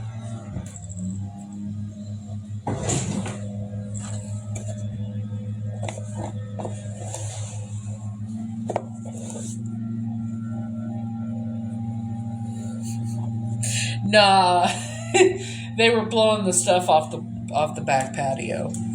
That's why I closed the door, because my back patio was right there from the door, clearly. But think about it: new furniture, paying off her car, paying off bills that they owed, paying off loans. They paid off loans and they got another loan, plus having money to rent the RVs twice, go plenty of money to rent, go on 2 road trips, and it all came from this supposed loan that they got. Plus the money putting me in the junior suite for those 2 nights. And the money she gave me to eat with and play on. And the money she sent me to get all the way back there. Plus some for food and that on the way back. So you tell me where the fuck this money came from, and all of a sudden she did something nice for me. Because she never did anything nice for me. For example, Christmases, birthdays, that kind of thing. The last time my birthday was actually celebrated that I actually got, 9 times out of 10, my gifts for birthdays and Christmases, they would buy them new stuff and give me their hand-me-downs for Christmas, birthdays, that kind of thing. The last birthday party that I had was in 1991, and it was a New Kids on the Block. It was supposed to be a surprise party, clearly wasn't, and it was more for show, I think. But after that, my birthday was never really celebrated unless it was on Thanksgiving, and they would just put a candle in a pie. And Sue, I'll never forget, she asked me for my 15th birthday, did I want Sue there for my 15th birthday? And I hadn't seen her in forever, years, because I was told, thinking she's my biological mom and everything. And I said, yes, I wanted her there. Do you know what they bought me? What they brought me for my birthday? Sue and John, her husband, used cassette tapes, and I think 2 big cans of cream of mushroom soup. I think that's all I got for my birthday from them, and see what I mean? I yeah. So, there was one year I was stupid, and when Linda told me that she got me something amazing for Christmas, and I was going to love it, and she hyped it up to get me excited. This was in 2016. And, it could have been 2015.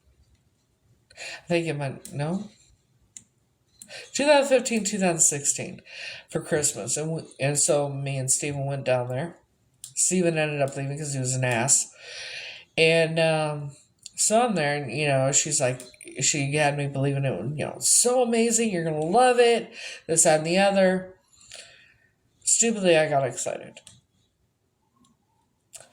It was also the first year that she had met, the first time she was meeting, her brother's girlfriend and her kids and her grandkids.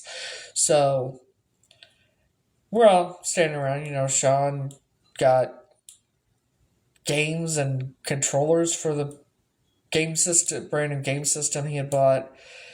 And she got Brad a big stuffed dopey doll from Snow White and the Seven Dwarfs. She got Sharon's daughter a glow-in-the-dark ashtray. Top glow-in-the-dark car ashtray. That's what she got me, too. Was what she built me up to get me excited about. And that was a car ashtray that glowed in the dark on top.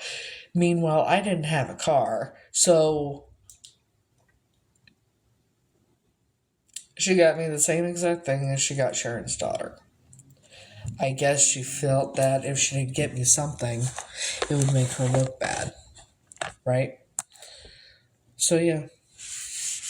That's why I don't celebrate holidays or birthdays or anything. Because it's always been just another day.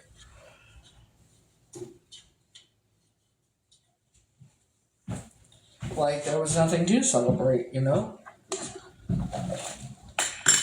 And this isn't, oh, woe is me, oh, I should have gotten this and that. That's not the case.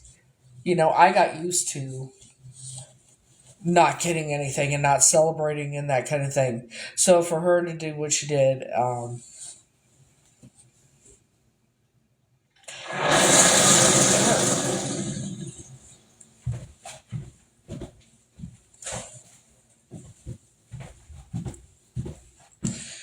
and that may sound stupid and, well, you're an adult and that's that and the other. Well, it was like that when I was a kid too.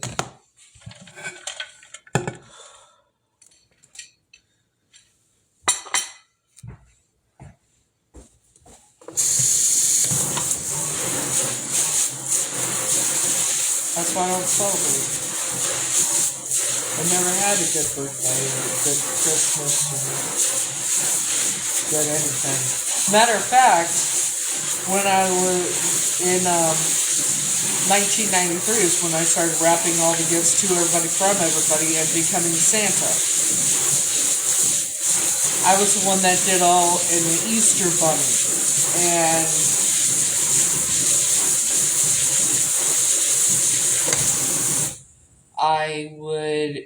I'm the one that did all the stockings. I'm the one at 1993, I'm doing all the stockings and hiding the Easter eggs and doing everything.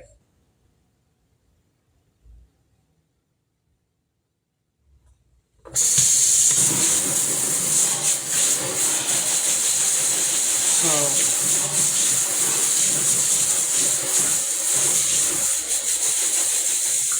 like I said, I've never had. And this isn't a pity party, woes me. I'm hoping nobody thinks that. Because I'm hoping by now, because I still question myself if I'm making too much out of this shit. It's just old habits die hard. You know, takes a while. You know, because I was made to believe, I was brought up believing that if I was upset by anything like that, then I was selfish and ungrateful and so on and so forth. So,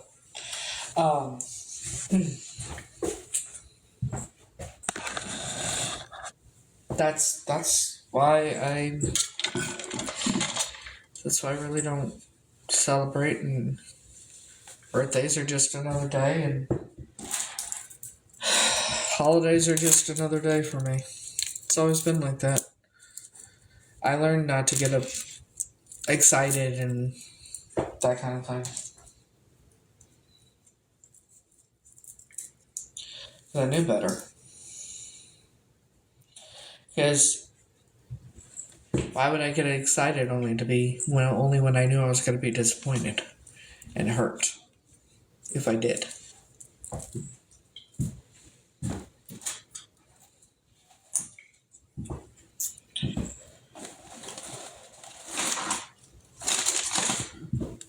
You know? Anyways, that's how it's been for me, so that's why I never really celebrate. Never experienced anything good.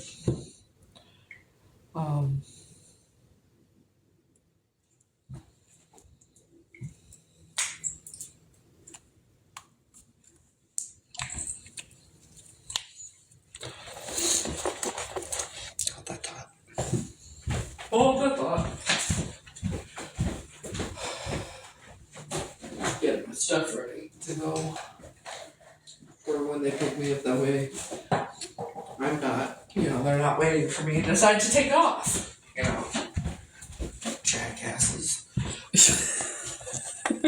you know? Um,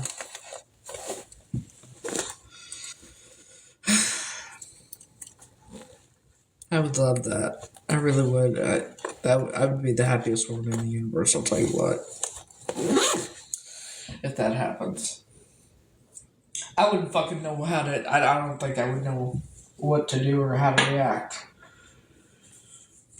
You know?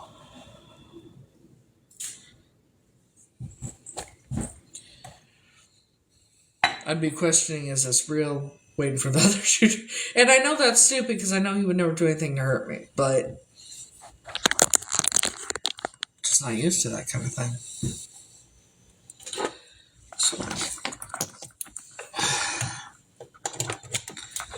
there we go.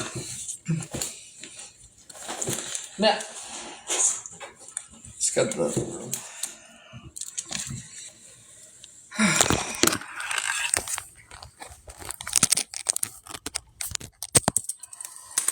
But yeah, I hope that,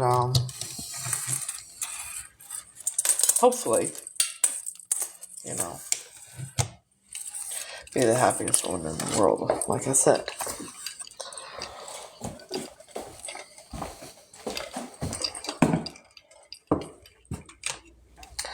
Oh, let me set this stuff down, then I'll show you the boots. Oh, shit. Shit, Taki. Oh.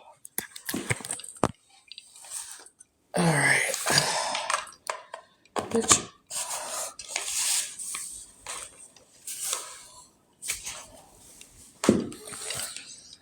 There we go. Hey. Alright. I'm alright. My CAT scan today and I completely fucking forgot, and so they're gonna be here at 5 to pick me up. Got the soup done, it's in the fridge. All I gotta do is get it out and put it on the stove to heat up. It just takes like 20 minutes to cook. So, like,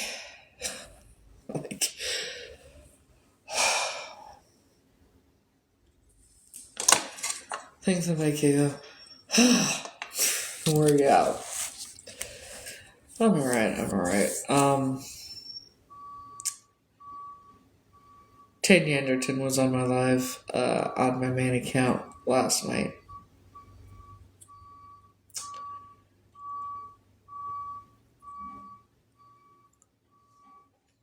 The name Tanya felt so familiar, not because of Tanya Michelle Williams, but because of Tanya Anderton. The two people in the front seat of that car when I woke up in the back seat were Tanya and John Anderton. She didn't say a word. I figured out that she had come in on a fake account under the name Debbie before. And when I would be talking about Catrice Lee, she kept saying, that's you, that's you, that is you, that is you, that is you. And then she said, love you. And I'm like, do I know you?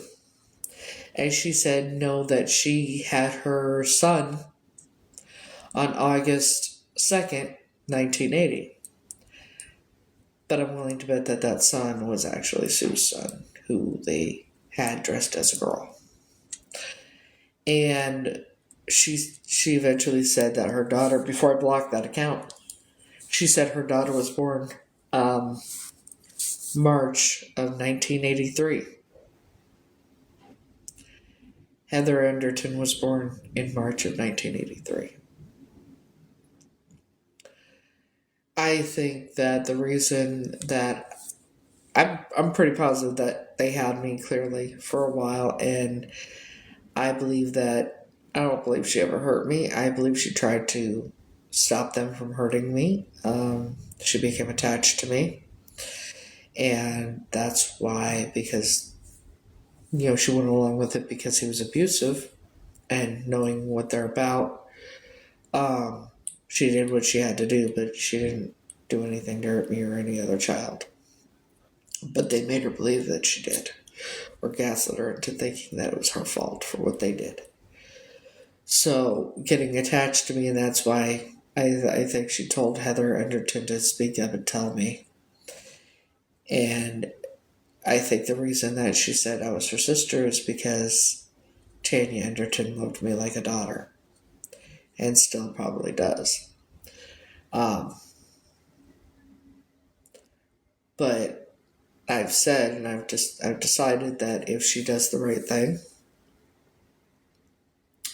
and goes and confesses and turns them in and everything and tells exactly what happened, as long as she does the right thing, I am willing to tell the judge when it comes time to give her like house arrest. And clearly counseling, whatever she needs, but house arrest, whatever, ankle monitor, that kind of thing, probation. And Heather Enderton should be facing charges, and I've decided because prison is not going to help her. Jail is not going to help her. For Heather Enderton, she needs help because of the shit she went through. Because these people do the same, they pass around their own children. Okay?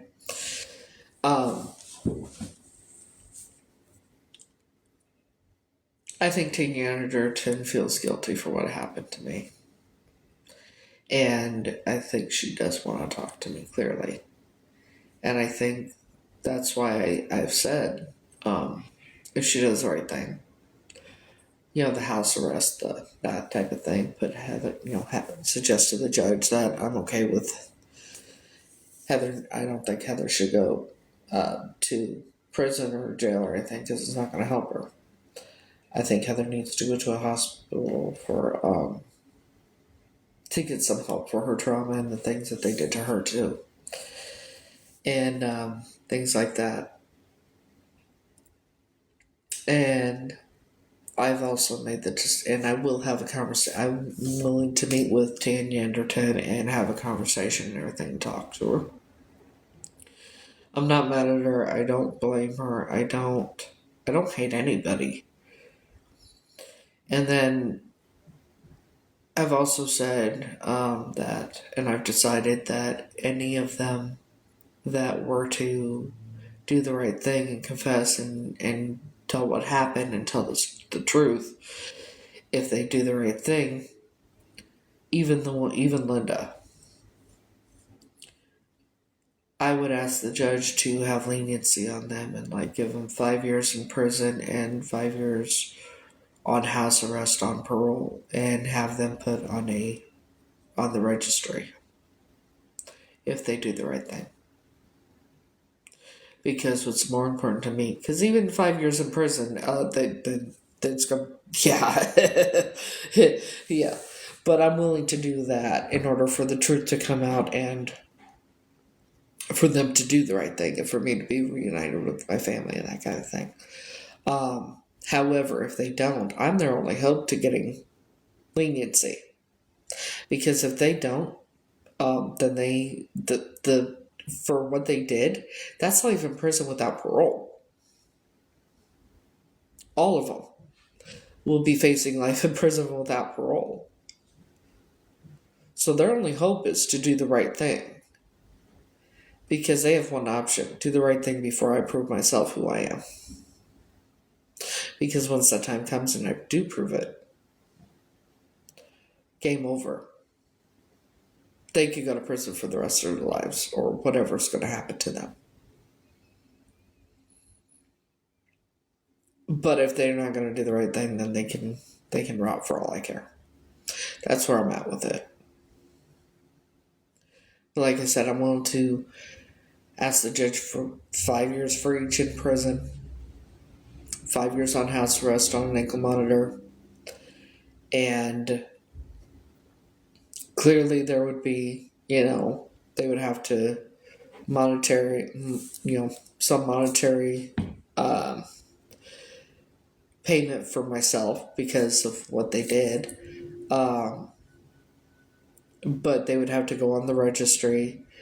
They would have to go to prison for 5 years and be on house arrest and an ankle monitor for 5 years. And I use regardless, their pictures and that are going in my book when I do write my book. So their best bet, if they have any hope whatsoever to have that type of leniency, is to do the right thing. Even after everything they did to me. I'm willing to do that. Because you can't change what happened to me. And in my eyes, them going to prison for 5 years and that's, they're being punished legally still. I know that might sound stupid. Like a lot of people would think that I would want revenge in that, but that's not me. You know what I mean? It's not, and it never has been. What's important to me is getting some sort of justice, having the truth come out, and be reunited with my real family, and focus on the future and put this shit behind me. Get my identity fixed, that kind of thing. Because nothing will ever make up for what happened to me. And it's just better for me I think all around it's better for everybody just to get this over and them do the right thing and that kind of thing, and then move forward towards the future. And that way I never have to think about any of it again. You know what I mean? Because I don't want them, I don't want to have to deal with the trial, and because that would mean that would kill my family. If they knew everything that I went through that would come out during a trial. Things I don't even know yet.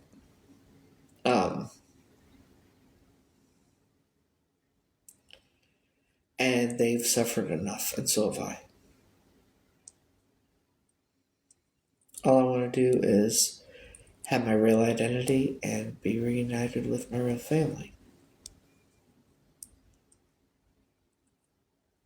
That's it. And get some sort of justice.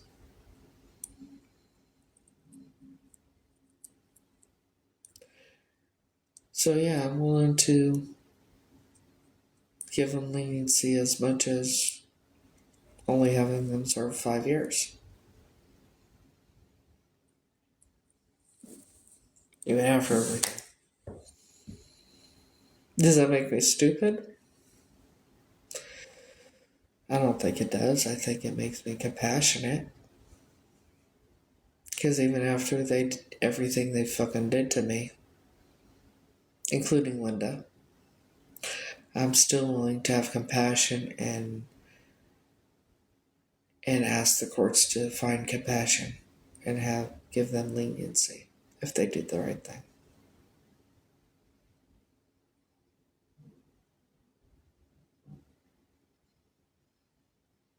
Because the most important thing is, reuniting me with my family and the truth coming out. And you know what I mean? They said nothing will ever change what happened to me. Thank you. So those of you who are you still on here, the one that wanted to see the boots and that kind of thing? Let me show you.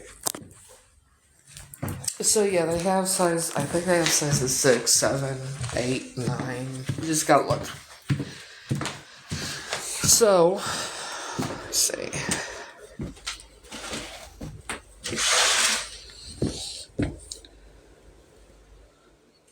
So, these are the ones I'm wearing.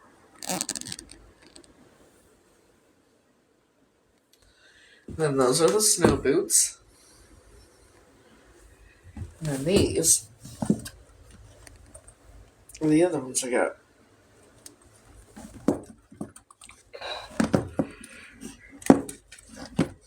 So yeah.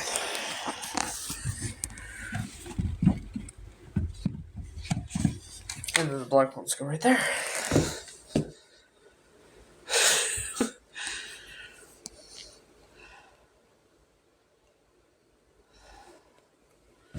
So yeah, and then of course, what a nice thing to wake up to every day.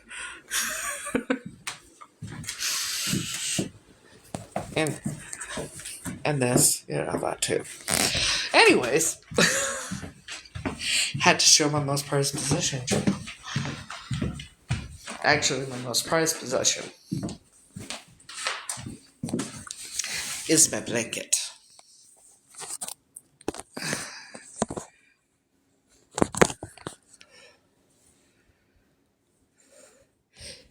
Oh, you mean the gala? It was great. I had a lot of fun. It was, it was beautiful. It was a beautiful night, and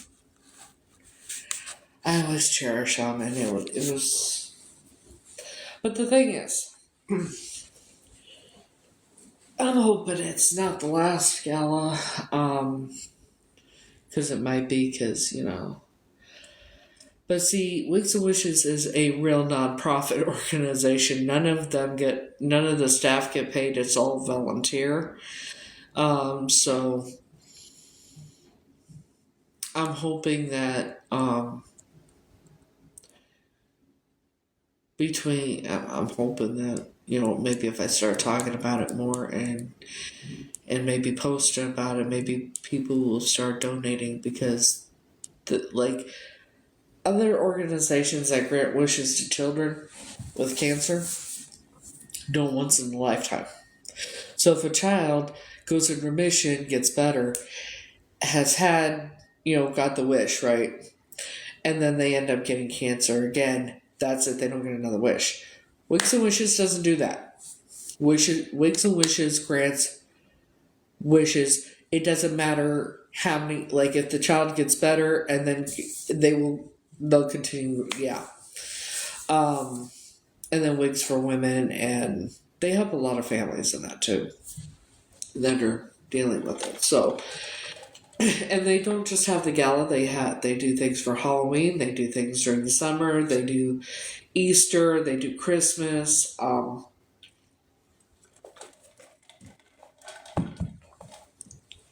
They have a petting zoo. And all the proceeds that come in for it goes for all that. To feed the animals, and I don't think it's really to feed the animals, but it could possibly be too. Obviously, the animals need fed, but it all goes for to grant wishes and for wigs and that kind of thing. You look it up, wigsandwishes.org. They do events at Zoo, which is a petting zoo, and it's in Philadelphia, I believe. I'd have to look it up where it is. But yeah, they do huge event things throughout the year for the kids and that kind of thing. And it's always an amazing time, So, yeah. But it is truly a nonprofit organization. All the staff and everybody, none of them get paid. They truly do all volunteer. All the work that they do and everything is all volunteer work. They don't make anything from doing it, which I think is amazing. And if I lived closer, I would volunteer. But yeah. So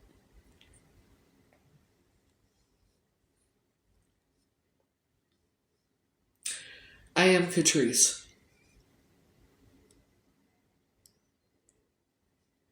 I'm Catrice, I know I am. And Tanya, doing what she did, kind of confirmed it. They said I think she feels bad or guilty or something, which means she still has her soul. She never sold her soul. Her ex-husband did clearly, but she never did. She feels guilty for what happened to me, and I don't know.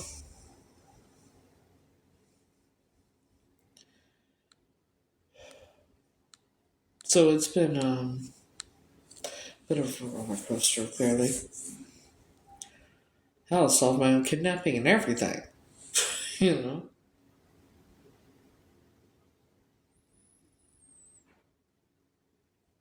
Maybe this year I'll actually,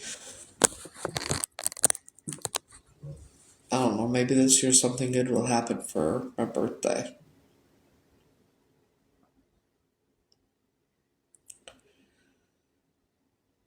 Maybe I'll have a great Christmas after all. The best Christmas gift I could ever get would be being able to reunite with my family. And of course, I throw Frankie in that mix too, but but you get the drift. I'm always going to want to spend it with Frankie too, but being reunited with my family is that'd be the best Christmas gift ever.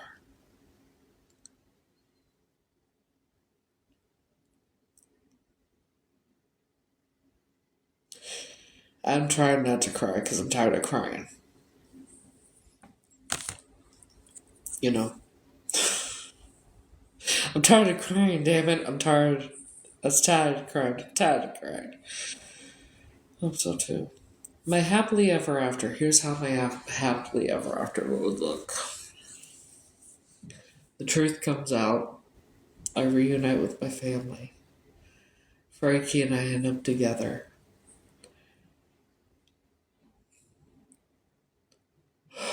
I don't want to cry. And then he and I eventually get married, and my father walks me down the aisle.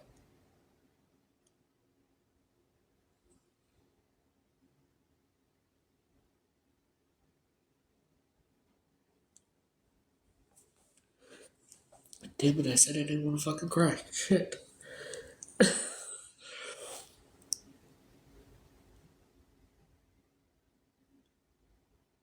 That would be my happily ever after.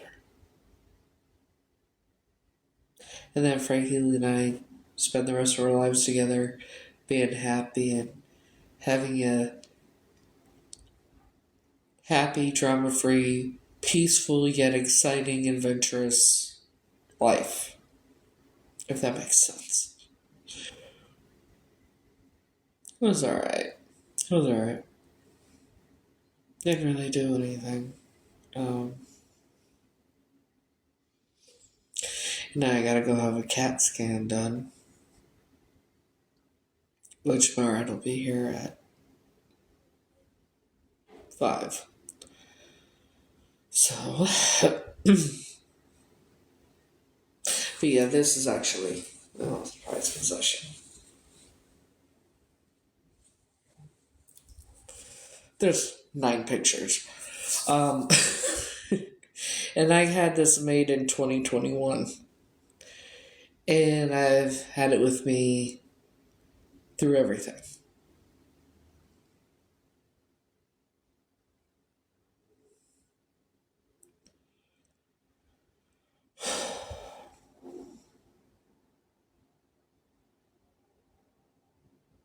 I miss him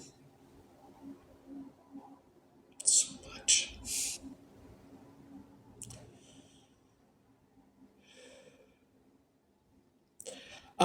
They were gonna do an MRI, but because I can't have an MRI unless it's on my head or my arms or my legs, because I'm my stimulator, they have to do a CAT scan. I have my lower lumbar or something's fractured. Fractured. They don't know if it's old or new, and they want to find out, along with other things, I guess.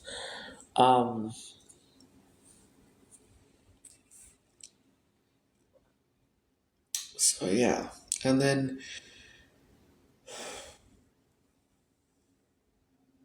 Wednesday morning, I have an appointment with my regular doctor.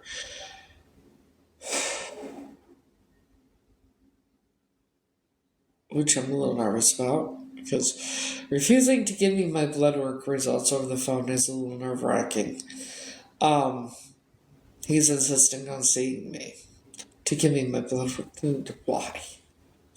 Why can't you just give them to me? But according to that doctor at the ER, who would not give me eye contact whatsoever, look down, look over like this, and looked really pissed off.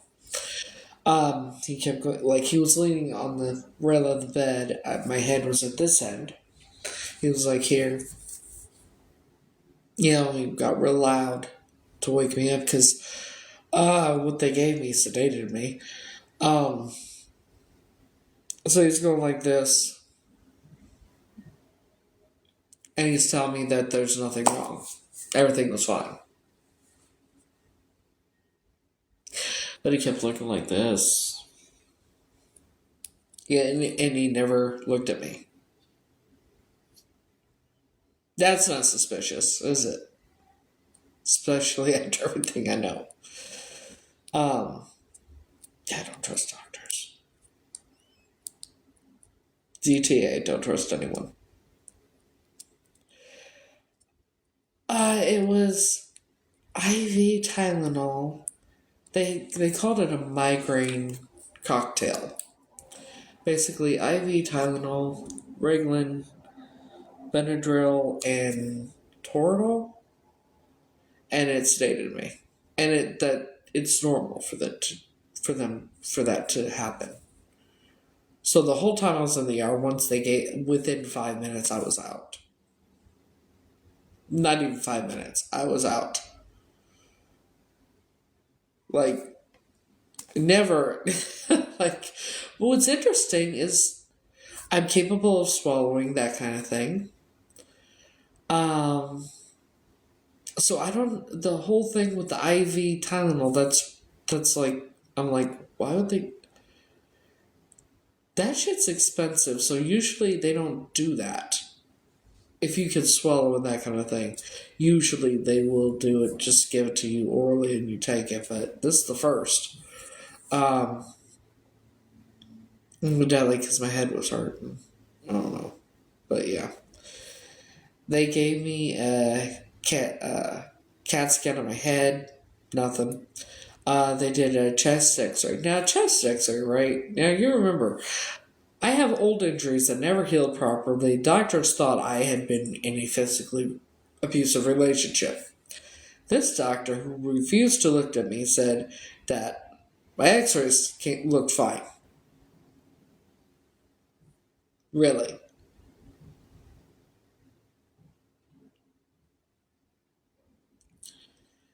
I don't trust doctors. This is why I don't like hospitals, don't like doctors, nothing, because of what I've had to deal with. And I don't know what doctor I could trust, what doctor I can't. It's sad. I fucking hate it.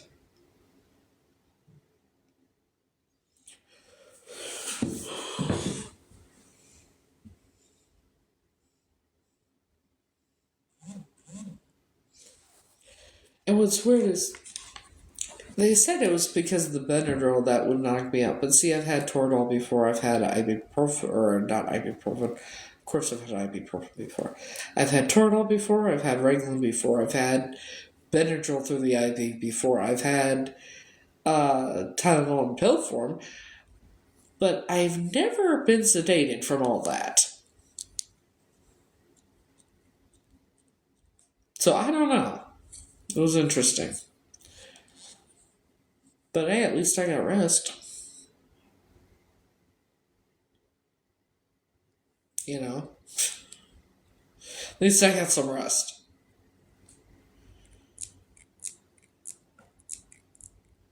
Yeah, then, like, it just knocked me the fuck out. Um, I have a high tolerance for all that shit. Because, when you go through what I went through, it's normal you're going to have a high tolerance for all that shit. Trust and believe.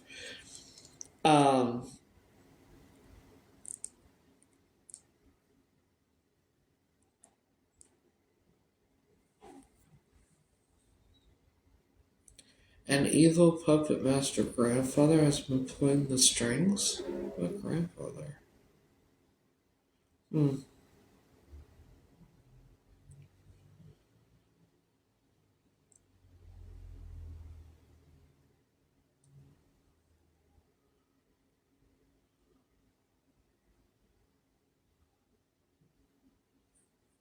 They think they're illegally protected, but the times have changed.